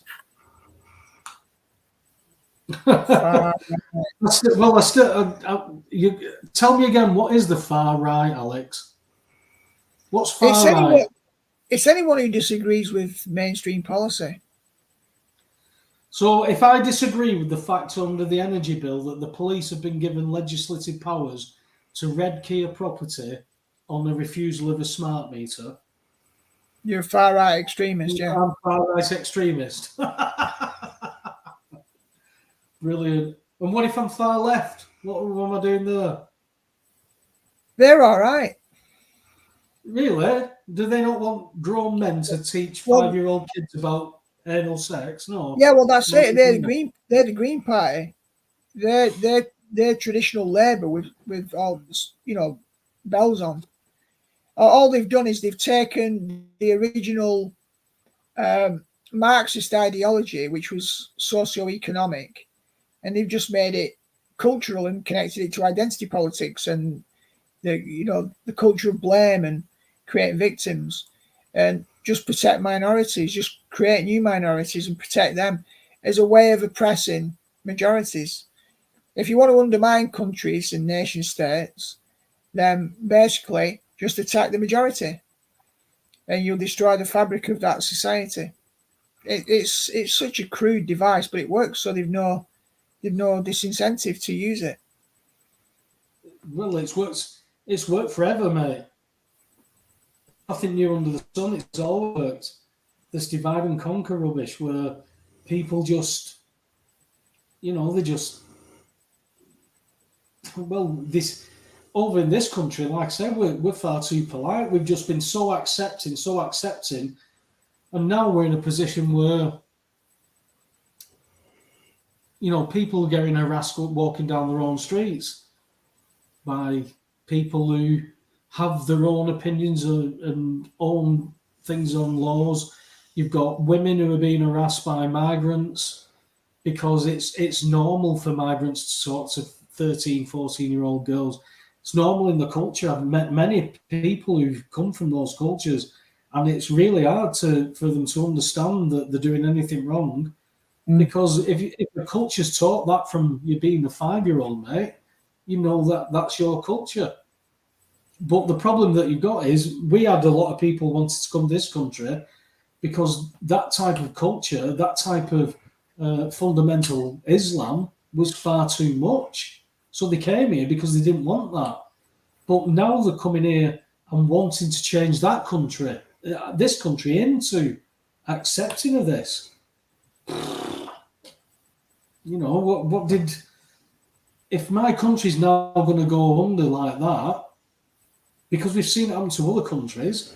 If you look at Iran before 1974, if you look at Iran there, they were quite liberal. You know, miniskirts, the lot, very, you know, and then all of a sudden, post-Spock time, it was completely changed. Now, that was a regime change that the CIA was involved in. You know, you've got to understand that this has been going on in these countries forever.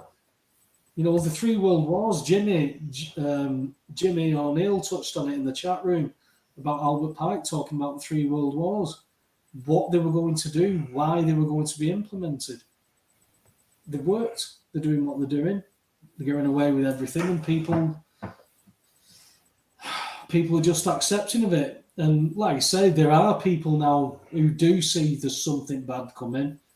How they cope with this bird flu thing, we're already seeing that, you know, the WHO are going to be able to say you've got to do this and you've got to do that. New Zealand are already starting to look at following these things because of it.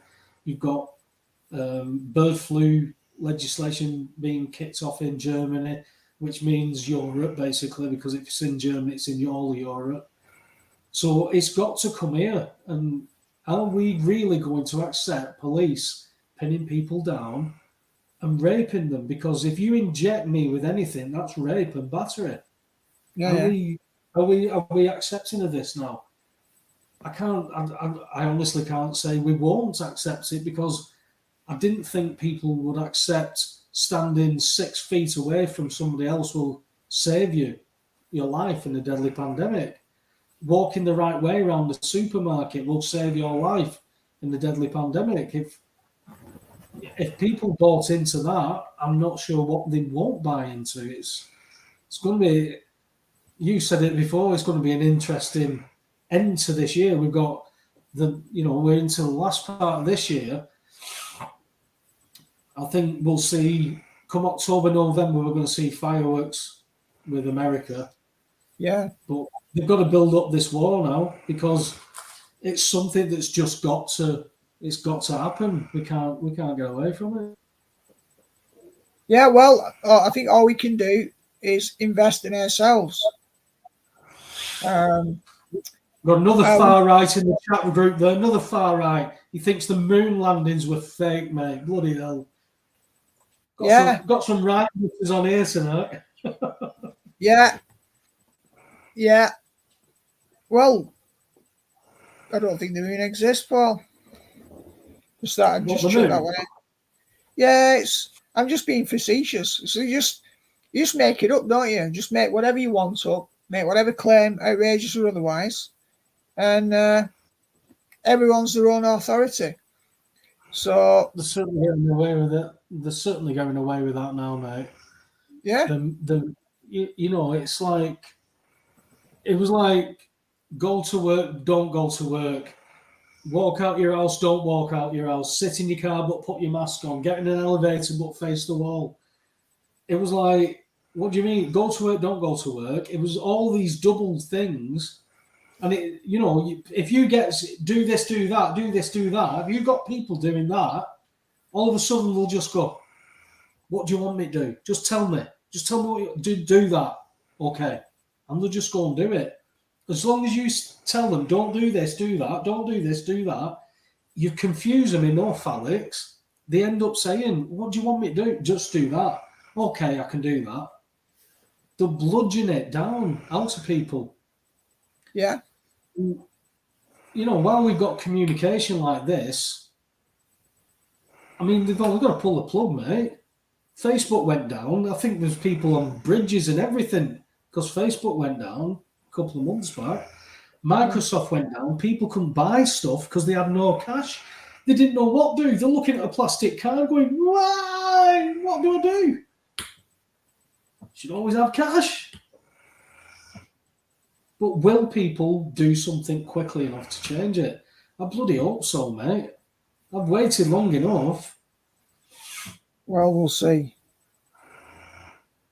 I'm not optimistic. I don't know, man. Have you seen anything happening over in Blackburn? Did you say? Did you say there was protests? There was an event. There's some incidents in Blackburn yesterday, and from what I can tell, it looks as if it was largely Muslim contingent in the centre of Blackburn, and everybody else not in there. Some of them carrying knives. So it was, seems to be quite common. We don't know how long it'll go on for. Could be weeks. Will it settle down? Who's to say? Not if it's not meant to settle down. It'll be foundless. I just don't know. I mean, it can only end up with clampdown, lockdown, even. You know, every time people go on the streets, they're fighting. Jimmy said near him in Wigan, there's I think it was a Methodist church. It's been shut down for ages. That's now been turned into a mosque. Now, the Muslim contingent in that area of Wigan is very minimal, but it tells you if there's a mosque being built, you know, if you build it, they will come. You know, Angela Rayner says, well, every borough will get their first share. Things are changing, mate. Things are changing.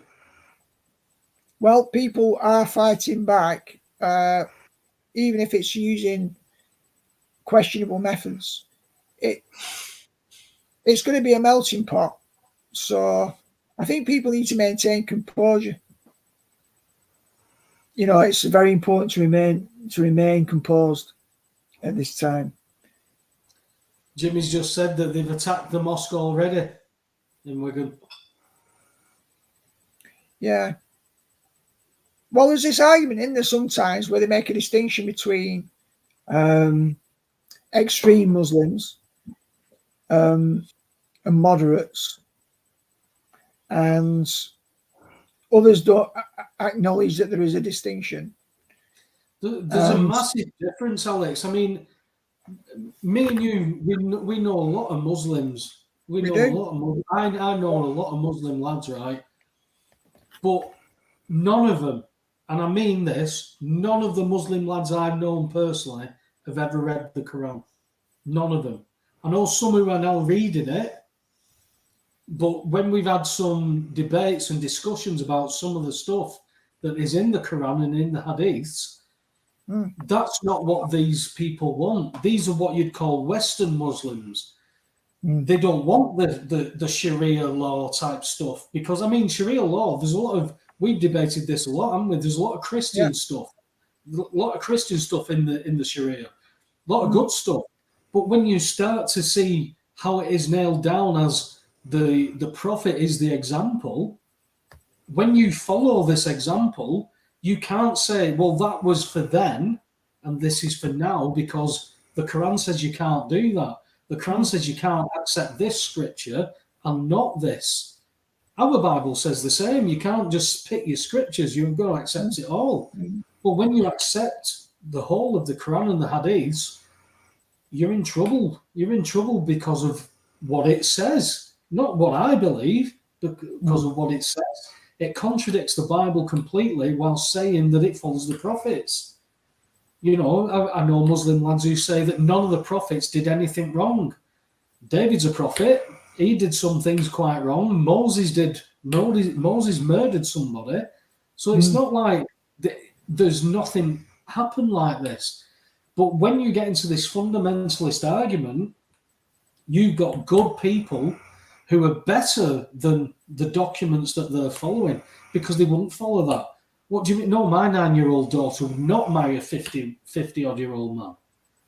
The daughter has something to say, that she can say no. I can say no. No, you can't.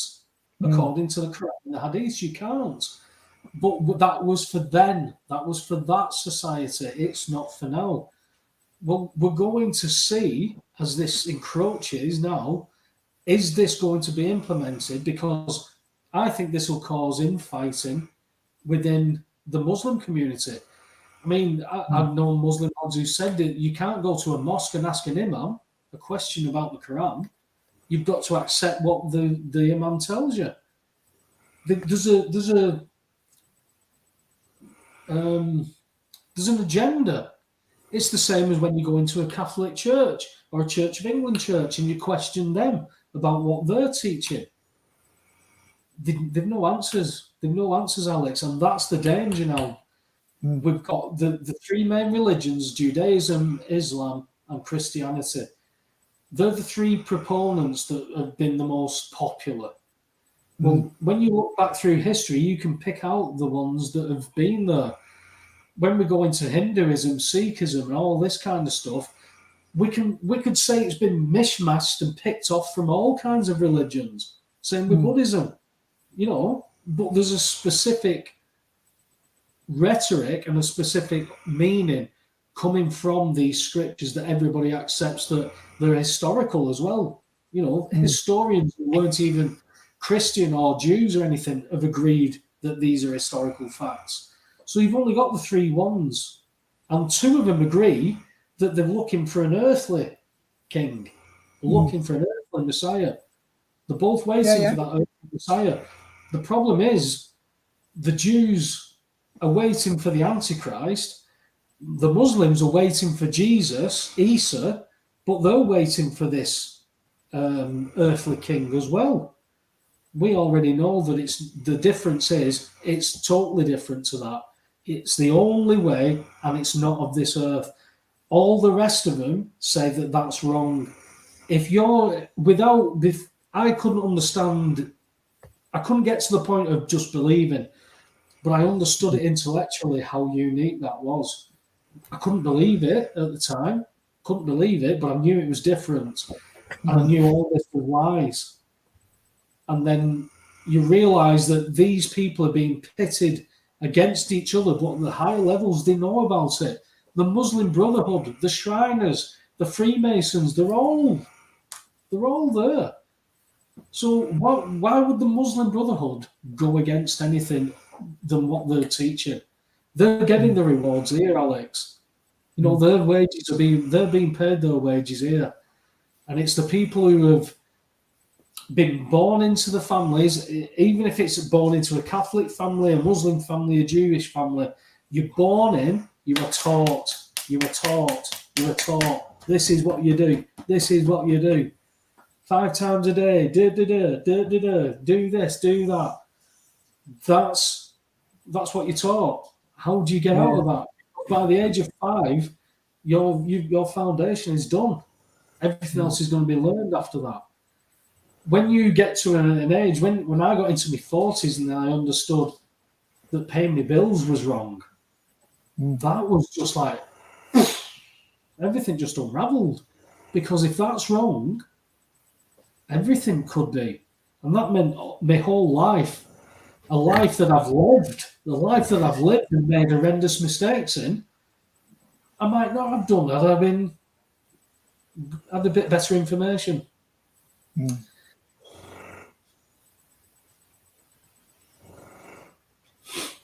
Oh, can I hear a dog in the background there snoring? You can. I thought. He's a knobhead, aren't you? He's a mastiff. His chops just go. I'm dog sitting. Can't beat a bit of dog sitting, Paul. He's a good lad. He's a good boy. He's a good boy. So have there been any more questions? Well, we've got 20 minutes left. Is there anybody in the chat room who wants to jump on and have a bit of input? I mean, Owen's obviously let us down, hasn't he? So I could put it in the chat room, Alex, and see if anybody wants to jump in. Yeah, why not?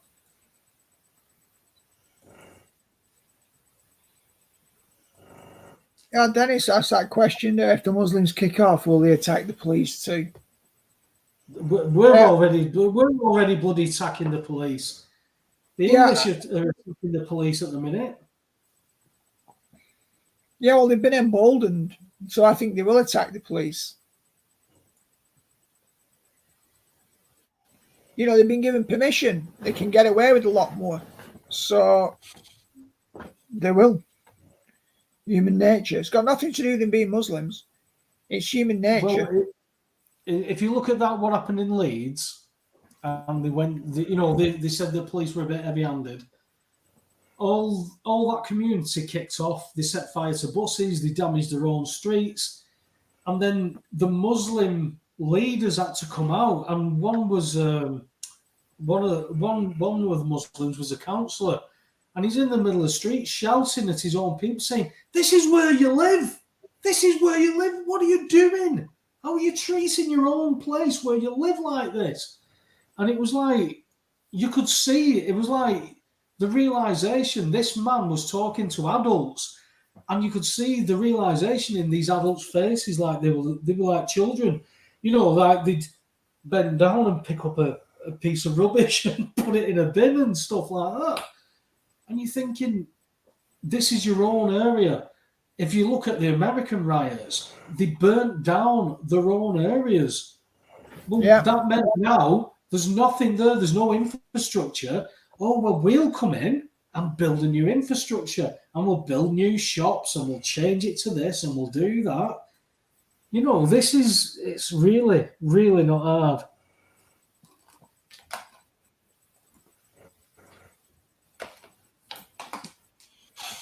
Hey, oh, did I see something from Jimmy about being, yeah, that's it, innit? It's the counterculture. Gotta be. Gotta set up an alternative ecosystem. Whatever it involves, local beekeepers, production of honey. I mean, I've been walking over the last week or so, going for some early morning walks. Himalayan balsam's an invasive, right? You find it all around, like reservoirs and everything, totally taken over. And normally, they're really attractive to bees and other insects. And I was there several days ago, and I must have walked in total for about 2.5 miles. And there was barely a bee around. A friend was out trying to pick wimberry last night. They would already normally been out. You'd got, say, 3 kilograms to make some wine with, some wimberry wine. Nothing. And then everything that he got, hard as bullets, small. So something's happened this last few months. Crops are off. Very, very few insects. Now, is it the chemtrailing? Is it even at this stage, just 4G radiation? Because it's a hormone disruptor. Are we starting to see the effects now? They're paying farmers to grow wildflowers rather than food. Yeah, exactly. So our whole ecosystems, natural world is being deranged. They're doing everything. It's a bit like the Borg on Star Trek, where do you remember the Borg cube? It had to be at 39.1 degrees. And it's like terraforming. It's like they're trying to, with the chemtrails, they're trying to release all these chemicals and heavy metals. They'll sink into the earth, basically, and prevent vegetation from growing, except the stuff that's been modified by them, so that they'll be able to have their crops on their terms. I think it's a massive operation, and we've got to rebuild our ecosystems in a number of ways. Some people coming off grid. We've got to look at how we sustain ourselves. If supermarket chains go down, transport, logistics, infrastructure goes down. This is why I talk about CB radio. I'm not talking about becoming too much of a prepper. But we certainly need to look at developing solidarity, developing skilling. And I mean, obviously, what they want to do, they want to have 15-minute cities. They want to disconnect people. They want to attack people's communication in cyberspace. So realistically, we've got to rebuild communication. Yo. How's it going? Not bad. Not bad, Just mate. space walk farts. Is that right? That's right. Yeah, do we just call you Just Space or what? You can call me whatever you like, mate. Good stuff. Oh, what's Good your to see name? you, That'd be a pal. good start, lad. Andrew. Andrew, well, we'll call you Andrew, mate. Yeah. So what's The your last time I take, mate? spoke with you, Paul, was when Jason, probably about 5 years ago, Oh, yeah, raconteurs. on Raconteurs. Yeah, yeah. Well, what's your take on this now, Andrew, after 5 years of this shit? I think the chaos has been unleashed. I think we're in for a rough ride. Oh, aye. Yeah, Yeah, yeah. definitely.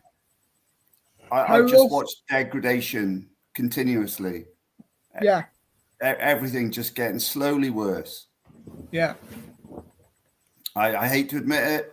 You know, it's the last thing that I'd hope to see in my lifetime, to be fair. But I think people have stopped caring for each other. We are in the time of lawlessness.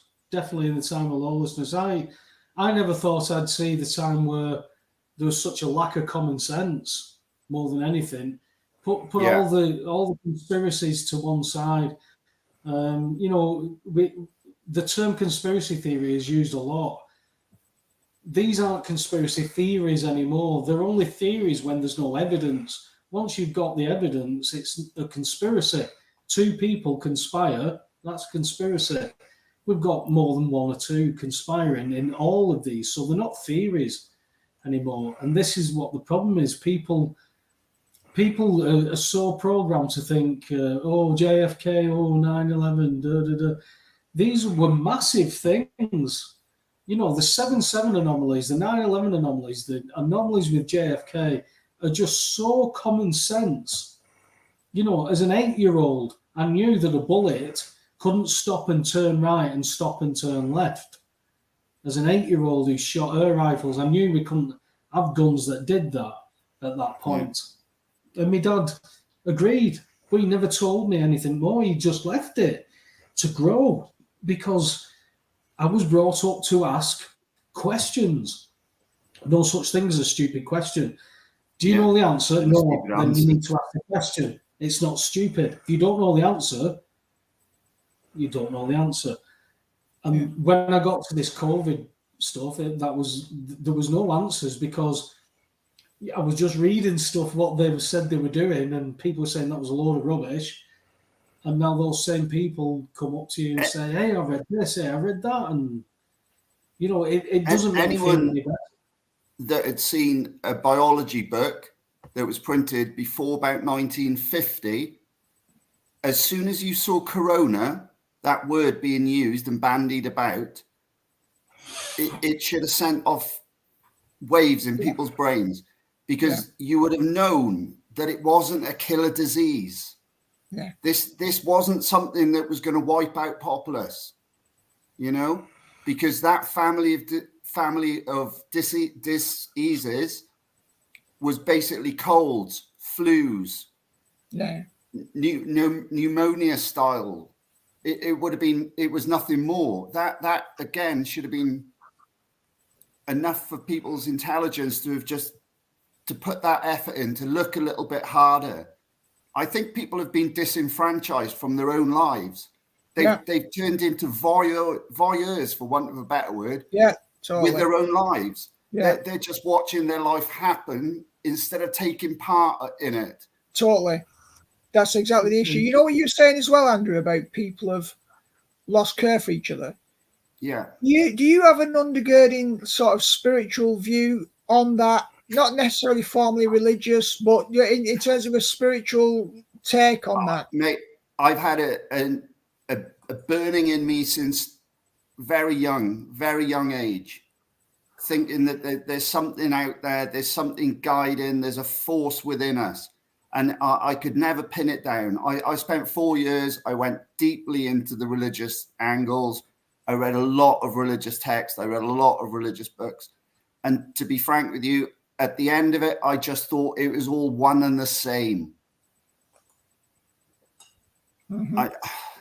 It's very difficult to explain sometimes, it's hard to find the right words without putting people off and turning them away, because I think that's what religion has done, especially state-sanctioned religions. I think it's just become another tool in the arsenal of the governance. That's the problem, Andrew. Anything that's state-sponsored, you're going in the wrong direction. These man-made religions, Catholicism, Church of England, Mormonism, JWs, wherever you want to put it, I mean, there's 700 religions that follow Jesus Christ, and none of them agree with each other. That's right. When I had my what happened to me, when I had my experience, I'd already done I knew all the religions didn't work, but I was doing mediumship at one point, and mediumship I was good at. Messages I was given, I could give I was asked to go around spiritual churches. I was good at it, but it wasn't giving me the answers I was looking for. And it was only when I had the experience that I understood just how unique the gospel message was, and how all the other religions said it wasn't correct. I've got friends who are teachers. They teach religious education, and she teaches that the Protestants go to God on a bike, the Catholics go in a bus. For some reason, she always puts the Muslims on an aeroplane. Don't know why, but we all go to the same place. And I'm reading the gospel, and it says, no, that's not true. That's not true at all. If you don't believe in me because you can't do what I've done, if you don't believe in me, you're over there, not over here with me. And I went, well, that makes bloody sense. But it was a question of that all you have to do is believe. Well, how do you believe? How do you just believe in something? You can't do that. So it just meant a lot more time of me thinking and trying to understand it. I knew it was different, but I couldn't just believe it until I had that experience and I was born again. It just clicked. It just clicked that the impression I had here was all these liars, all these lies. Why can't you just let go and that they're all lying about this? And I just went, yeah, you're right. And it changed my life. It's the only thing that changed my life because it was the only truth that I found. It didn't matter what I think where you've gone right is you're walking the path. That's the thing, isn't it? You've taken on board that message, and you're actually unique that people don't into everyday life. Yeah. Yes, bloody hard, Andrew. It's really hard, that's man. Probably what the key is, isn't it? Yeah, well, I think one of the problems we've got in the modern world, because there's not, I think I said last week, there's that many voices in the marketplace of ideas that when anyone presents an outward religious set of doctrines or belief system or proposals for faith, they all get viewed as equally valid or equally invalid. And for me, I think we've got to acknowledge that with the state of play now, every human who's born, as soon as they're born, they're a defenseless baby that needs protection of its parents or at least a caregiver. And straight from the beginning, we've got to make decisions about what we do about it. We can't pay your bills. We can't pay your bills, mate. Well, that's a big part of it, isn't it? We get conditioned, but life and death, everyone can relate to it. Life, death, illness, mortality. The question is, what am I going to do about that? How am I going to live productively in the face of it? How am I overcoming the existential fear of death? And, people who are bound in fear don't make very smart decisions. No, that's true. We can see that.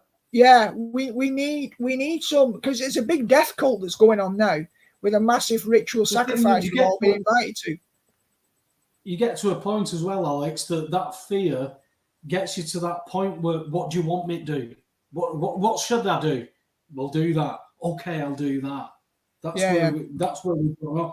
Remember, if you go back to 1930s Germany, 20% would have been against 20% of the population would have possibly been against Hitler's tyrannical regime, right? 20% would have been all for it.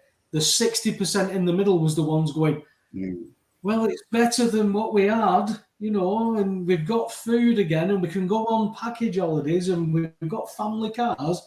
Hang on a minute, we've got a 3-bedroom semi-detached I've got, and I can use all these motorways, and hang on, this is all right.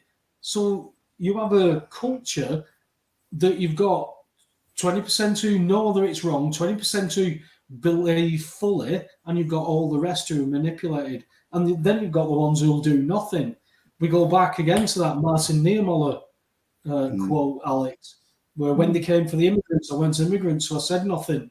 By the time they came for Martin, there was nobody left. Nobody there. Because they've already It's been the go along to get along culture, isn't it? Nobody wants to be seen to be rocking that boat.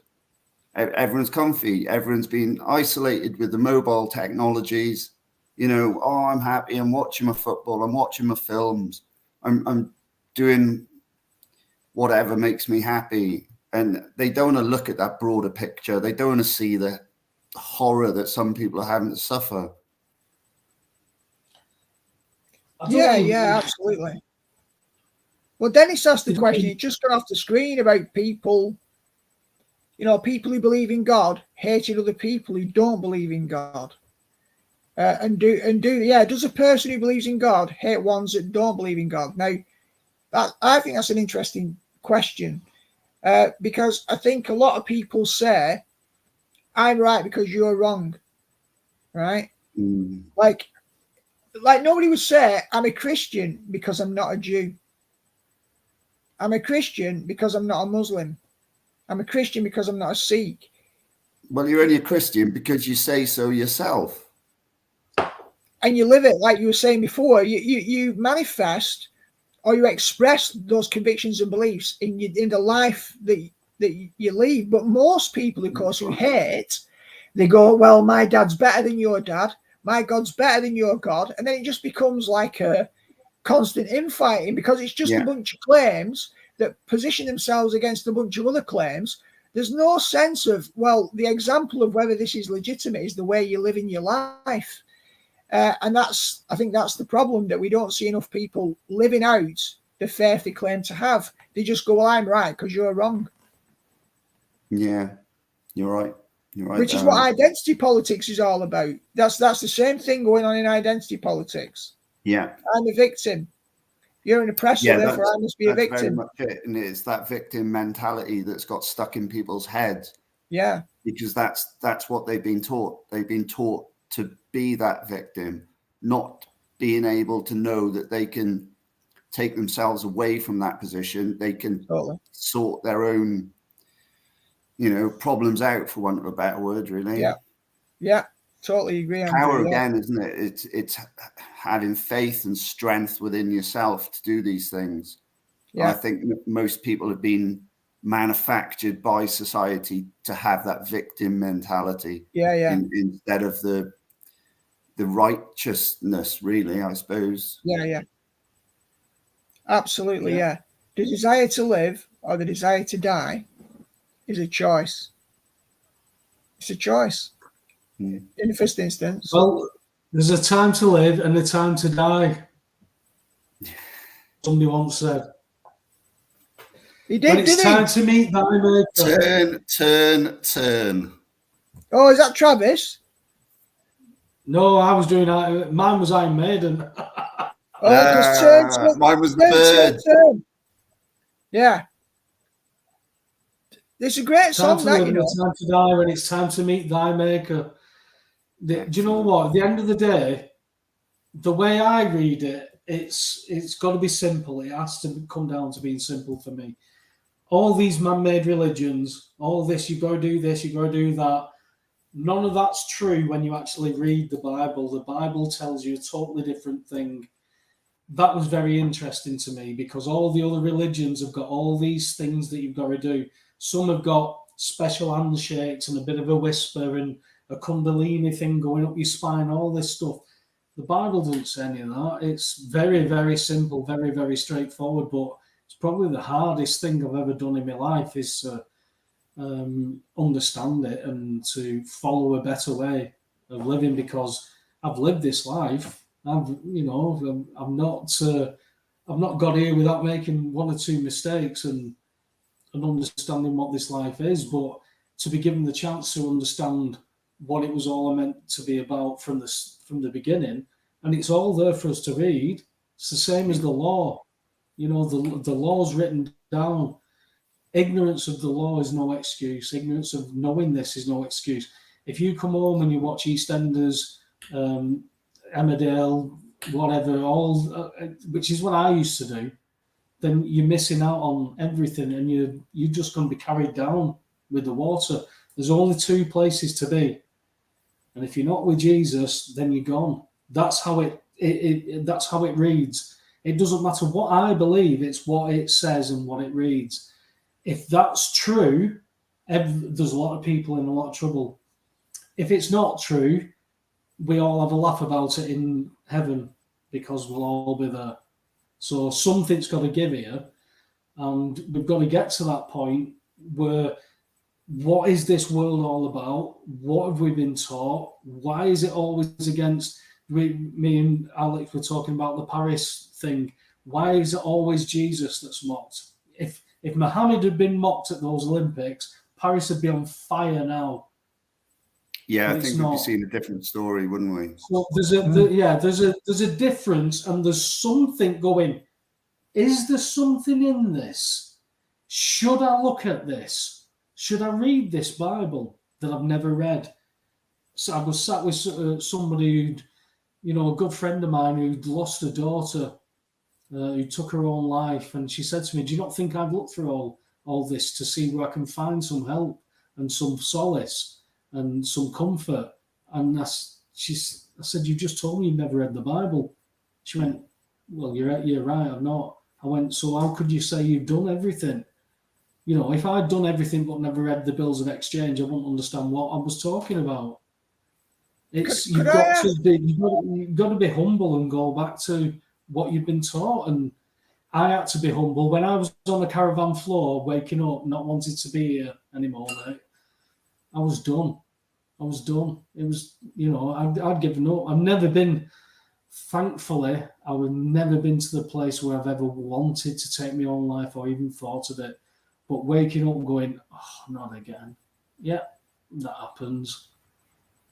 To see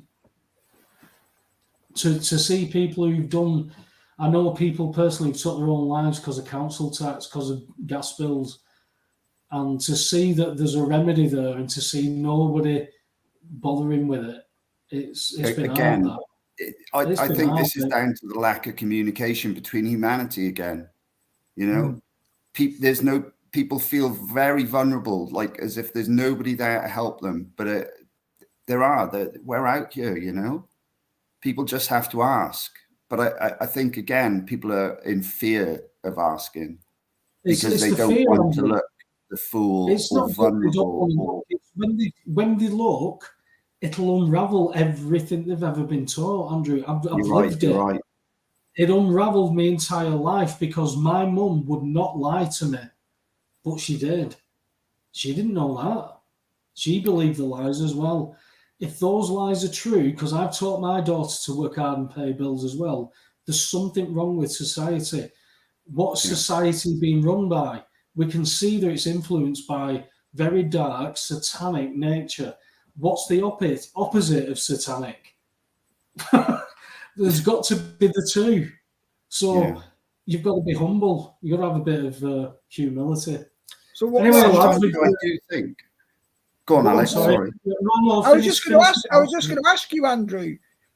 Obviously, you've got your spiritual take on life that you developed over, your decades on the earth. Right. I was 49 yesterday. Right. Yeah. So great being in your 40s. I can remember it dimly. Get wrinkles. Yeah. I'm just out of them. But how do you see from your framework, like people who inhabit very nice, tightly packaged ideological and dogmatic systems, and that includes, Christianity as a very clear understanding of the start point and then the end point. If you've not got that, how do you, from your perspective, see endgame in terms of the human condition, where we're at, on the brink, on the precipice? Some people say it'll be nuclear, others say it'll be a total implosion. Will there be some external cosmic redemption? Some people believe that space aliens are going to come and, save us at the last minute. What's your view on the whole endgame for humans? I think we're going to pull through, aren't we? I think we're going to lose people on the way, which we have. COVID, that whole shit show, for want of a better word, that was people putting their faith in government too far. So the controlling hand, feeling the controlling hand was there to help. And I think a lot of people had their eyes open to the fact that maybe they're not there to help us. Maybe they've been stifling us in some ways to keep us in that sort of controlled mechanism. And I do believe people are going to come good. People are going to come good. There's more good out in the world than there is bad, for sure. When I traveled when I was younger in my 20s, I kept coming back to my friends and we'd meet at Christmas or whatever. And I'd always say, there's so much more good out there. People are so good. I had the luxury of traveling the whole of the UK in my 20s because of my employment. And I met so many good people, so many people. They'd help you without thinking about it, Yeah. And I think we've been through a dark period as humanity generally, but there's always light at the end of the tunnel. There is always light at the end of that tunnel. Yeah, well, we've got to play our parts somewhere along the line. Sure. We've got to, and this is what this is about, having a conversation, and it's great actually that you've jumped on, Andrew. I want to keep calling you just Space Goat Farts, but it's a bit of a mouthful. Do you know what that's from? Do you know where I got that name? No. There's a guy in the US, and he used to do future prediction utilizing computer models. His name's Cliff High. He's Canadian. Right. He's fantastic. And he used to do these things called the Alter Report. And it was very expensive, a lot of money, like a couple of $1,000 each month for a report, which he'd sort of predict the future, for want of a better word. And in his modeling, there were the different titles. And the one that was way off, the one that was just like these crazy ideas, were called Space Goat Farts. So I picked on that, and I just thought that's a great moniker to use on the internet because it's a crazy world of technology. So I sort of ran with that, and that's where that name came from. Excellent. That's it, isn't it? I mean, at the end of the day, we've all got our own story to tell, human interest story. This is the thing, if we don't have a global conversation, exactly. We've got to have there's got to be a global conversation which puts us in touch again with our shared core humanity, because that is the thing. I think that's the secret, isn't it? Yeah. That's what governments try to stop. They try to stop us communicating. Again, I worked internationally, okay? I worked in Kuwait for a while. I met so many good people, so many Turks, Indians, Greeks, just good people from around the world. And when I come back and see how they're portrayed on the television, these evil people that they're just out to kill us all. And that's so untrue. It's just so untrue. Well, the Greeks and the Turkish people that you met are the same people that have been lied to that you meet in England, Wales, Scotland. Yeah, you're right. Fundamentally, the real people, the everyday people, at the end of the bed. We've all been lied to on the same things. Everybody over a certain level who are useful, they're all involved in secret societies, they're all involved in handshakes, they're all involved in trusts, they're all involved in legislation and stuff like that. when people decipher all that and stop just thinking that, oh, well, everything's conspiracy theory. Everything is a conspiracy. Everything is a conspiracy. If you can't see that, then you are not paying attention. I wasn't even really paying attention. I knew that we were under all this. I've known it since I was a kid, but life takes over. You know, you've got a life to lead. You have mistakes to make, and I've made a few. And I've come out this other side, and I've looked back and gone, "Hey, hang on a minute! I've sussed some of this out." And it was when I'd sussed some stuff out that I thought, I've got to tell people, because my mum always taught me that if I thought I was right about something, I should stand up and defend myself. So I did. And I lost more family and friends telling them the gas were free than becoming a born-again Christian. Or I could have become a Satanist and I wouldn't have lost as many friends. They just, oh, well, that's interesting. What does that entail? Is it just the odd goat every other week or the chicken every week that you sacrifice? It wouldn't have mattered. But when I told them that they shouldn't pay the bills, wow, that was the clincher for me, because I couldn't believe it was true. So I gave it to my mate, who's my best mate. I said, I know you'll tell me I'm a dickhead. I know you'll read it and you'll tell me that I'm wrong. And he came back and said, I think you're right. And that man walked through the court system with me and did his own. And we all got to the same place. We knew what we were doing was correct. We just couldn't get it proven. When you're right, you're right. Unless we sued them. And we physically couldn't do it. With what they took out of us, with the fighting that we were doing, we were in court nearly every week. Every other week, at least, we had a court hearing. Some would be adjourned just to mess us about, all that kind of stuff. They say you should pick your fight, shouldn't you?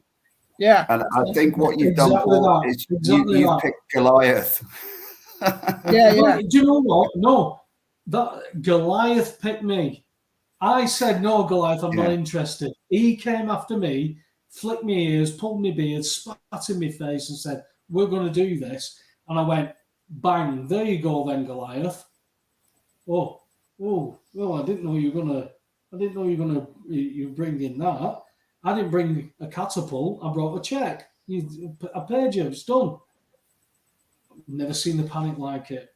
I just knew it was correct. I know it's right. I just wish people would get onto it and do it the right way, not go off half-cocked, because it creates a backlog of issues that people have got to get around to get to their own court case.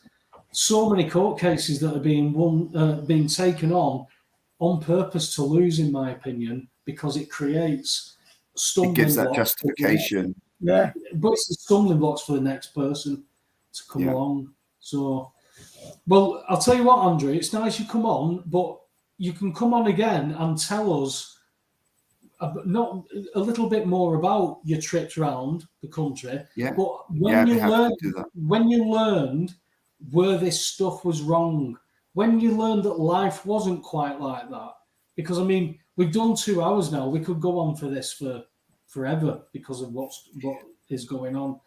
But me and Alex, because Jimmy as well, Jimmy's had a lot of input to me to get me to start doing these podcasts again. Because I was so happy to see you rebroadcast. Yeah, like it really made my day the other day just to see that you put something up again, because I did possibly think that you were done with all this. So I for one was really happy to see you rebroadcasting and I was getting back on that horse, isn't it? You know, I was done with it, mate. And Alex will tell you there's several podcasts that have been set up and never happened because I just couldn't do it. I was diagnosed with PTSD because of other things that have gone on since. So over the last 3-4 years, I've had a lot of mental health issues that I've had to deal with myself, because mental health is just, it's gone. There is no mental health service. It's another thing that, again, is brushed under the carpet. Exactly. You know? Exactly. You've done so much for so many without them realizing what you've done. And I think some people need to have a little bit of mental time just to maybe mull some of that over, take it on board and put it actually into action. Because you especially with the raconteurs, there was so much good information came out of that. So much education for people. And it was really good because it was in a down-to-earth, friendly manner. It was easy for people to absorb. Because we're all just knobheads that have learned through our mistakes through life. There's no pretentiousness of it. There's nothing pretentious about Jason, about Aid, about me, about Andy, who was one of the original raconteurs. Andy just had this voice for radio.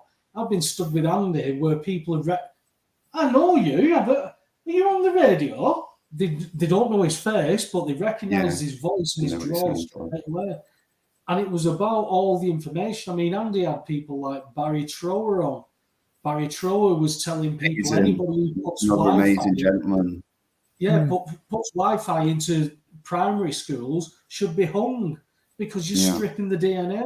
I know these frequencies. I'm special boat services. All this stuff come out of a little radio station that Andy and Jason set up, and you were talking to people with real intellect, real knowledge, but you don't know them because they're not on the BBC, you're not on this. It was really strange because they always had the bills of exchange bingo bash. Anybody mentioning anything to do with bills of exchange, my card's in, all this kind of stuff. But it was because that bills of exchange, it covers everything. I can't get a Mars bar in a shop without participating in bills of exchange.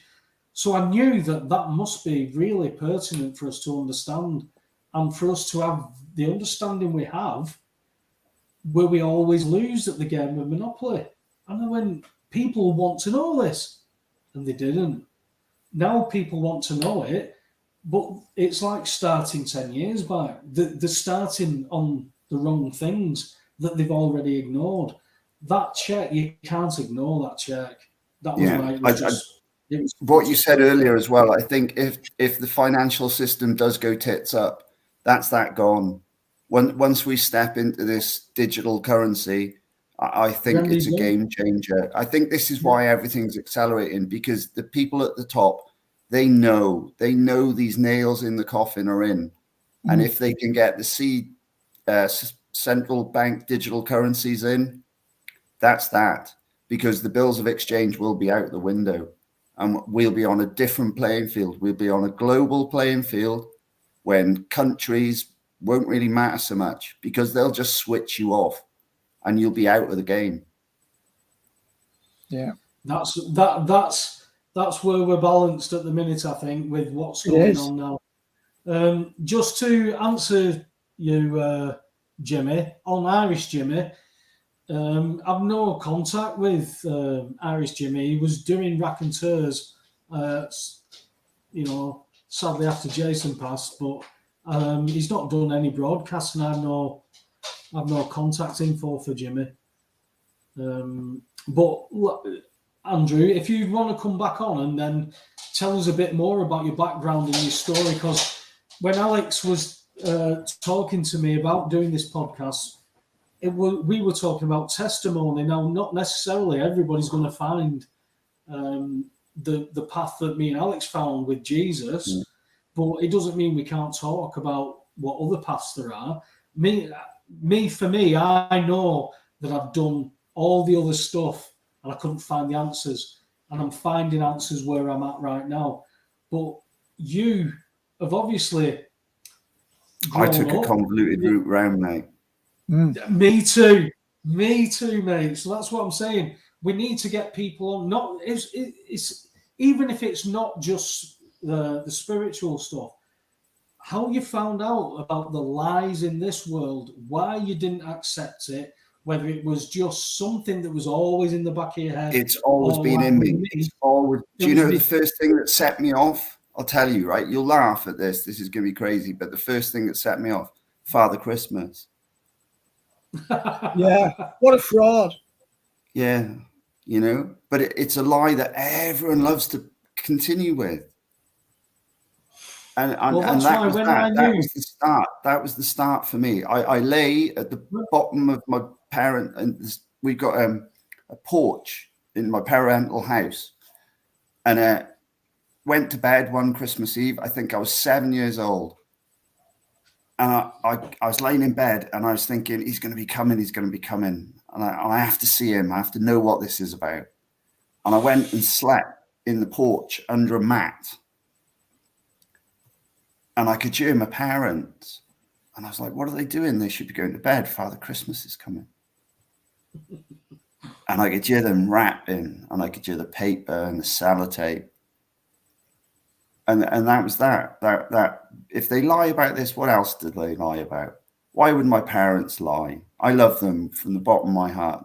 You know, why would they do this to me? I felt betrayed in a sense. Betrayed by my own parents, and it set me off then on a path of truth, I suppose. I wanted to know everything. Why this? Why that? Why is the world the way it is? I just said to my mum, I went, I found my presents. That Father Christmas has already brought me, apparently. You've hidden them up there. So, you know, there's nothing bloody sacred with you, is there? You know, I'm like 8 or 9 at this point. So I knew there was no Father Christmas. Me and my dad was sitting watching documentaries. Like I said, we watched the JFK documentary, which was an investigation into the Warren Commission's findings. And just from audio that they'd had, you know, they're talking about possible 13 shots fired. Well, hang on a minute. There's 3, weren't there? Yeah, there's one that's hit the curb. Oh, we don't count that one. There's one that's hit the dashboard. We don't count that one. But these other 3 we can count for. And it's like, this is common sense. There's no theory about this. That's common sense. You can't have one bullet stopping, turning right, stopping, turning left to continue all this other damage. It just can't be done. And that was just common sense to me. And even now, Andrew, my mum's voice, use your common sense, Paul. Use your common sense. Use what you were born with. Use your common sense. Well, all of a sudden, when I was using common sense, people who I thought had common sense was like way off. I'm going, what are we talking about here? It was like everything was building up to where I'm at. Once I found out paying bills was the wrong thing to do, all of a sudden everything unraveled, because then I went, that means everything's wrong. Everything I've been taught's wrong. That means all the politics, this is the all thing, the isn't banking. it? Everybody knows that banking's wrong, politics is wrong. There's all lies. Everybody knows that. Again, we're back to that Bible, aren't we? We're back to those stories. Yeah. The usury, the whole usury thing. Yeah. Again, isn't it? What was Jesus' issue in the temple? Why did he smash the table of the moneylenders? And it was the usury. That's why we've got to come back to this. Yes, that's why we've got to take the whole thing. On that Father Christmas story, I found that really intriguing, Andrew, because strikes me that that's a charming story that also it's a bit of a tearjerker, and it made me feel really that you're obviously a highly sensitive soul, and I was thinking about both the curse and the blessing of that you've probably experienced in your life, that it's been a real asset to you and also an Achilles heel. You're right. You're spot on there, Alex. Yeah. I think that's what has caused a lot of issues throughout my life. I've had an intrinsic knowledge of people when they're trying to deceive me. Yeah. And call it intuition, call it whatever you want. And sometimes that's made me act like, you know, I've been very offish with people, but it's that inner knowing, isn't it? This is what this is about. It's that knowing. Yeah. And you can't unknow. No. Very, very true. Very true. Yeah. But it's interesting because obviously the die cast really with the poignant memory of a Father Christmas story. because that's the stuff that everyone tries to charm us with. It's a charming story, and yet for you, it was a profoundly deceptive story, one that led to a kind of betrayal trauma almost from your beloved parents. And it's like, wow, that is. And to be honest, what's interesting about that is that's the starting point of your spiritual journey, but again, based on truth and integrity. Yeah. It goes deep, doesn't it? It does. And apparently, Jimmy's life was ruined by Father Christmas, and he wants to know if that's a Daily Sport headline. It would make a very good headline, I think, Jimmy. What did he do to you? Whatever did Father Christmas do to you, Jimmy? Come on. We need you to fess up, mate. So you need to come on yourself and tell us what Father Christmas did to you. I hope it weren't dodgy, mate. Alex, Ada decides to join us, right, as we're finishing. Hey! Oi, hi, guys. It's Ada. Hey, Ada. Anyway, we're coming up for 2.5 hours here, lads. Well, yeah, but I'll tell you what, thank you very much for jumping in, Andrew, because so welcome. it added an extra dimension, and I think we need to promote more of it, because if you have two geezers, the thing about it is you can end up repeating yourself. And the point is, human interest stories are what is the glue that hold all of us together. Your life experience is priceless, and we can all talk about that and support and affirm one another. So, at the end of the day, brilliant. So it didn't feel like that it's about 45 minutes, and it's just flown by that last 45. But yeah, brilliant. You've come on again, Andrew. That's why. I'd be more than welcome to do so. Really happy to do so, though. That's why Father Christmas ruined Jimmy. Didn't tell him his gas were free, apparently. Yeah. Anyway, thanks, Andrew. Like I said, we're planning on doing this on a weekly basis. So, cool. Get your testimony. I'll drop you an email. Yeah. But right. Get your testimony for how you found out about this world and where you're up to, how it happened, and we're looking to get different people on. Ada's one of them who's going to come on and tell her testimony. Like I said, not everybody's finding Jesus. I hope they do, because it's the only truth I've found, but it's the testimony of this world. If we can at least establish the truth of this world, we can debate the rest. True enough. It's that simple. So thanks, Andrew. I'll be in touch with you soon. Stay in touch, pal. All right, mate. Great to meet you. Great to meet you, Andrew. And you, Alex. Yeah, fantastic, mate. Nice one. Well, mate, thanks for coming on and having the chat with us. Like I said, there's that much going on. It's hard to keep up with it. I think the flames are being fanned. There'll be more by next Sunday, that's for sure. Yeah, we'll probably see more from next Sunday, mate. So take it from there then. Thanks again. All right, there's the email of Andy in the chat. Fantastic. I'll just cut and paste that.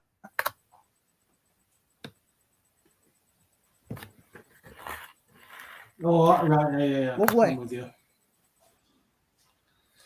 I'm with you. Bloody hell, you're getting used to this now, aren't you? Getting there. Slowly but surely. Yeah. Right, pal. Thanks for tonight, mate.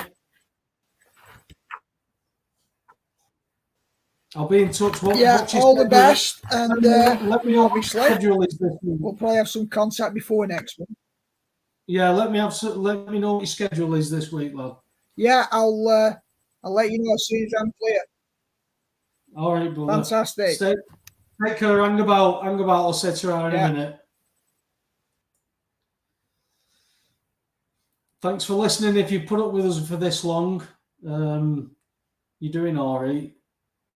There's stuff that you need to find out, boys and girls.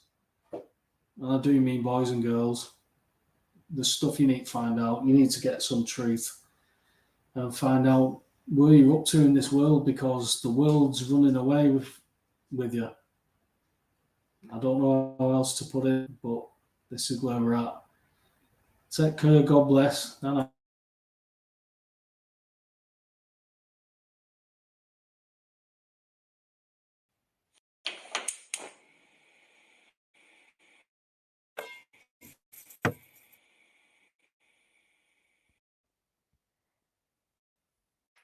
Your gas is free. Your gas is free in a debt-based economy.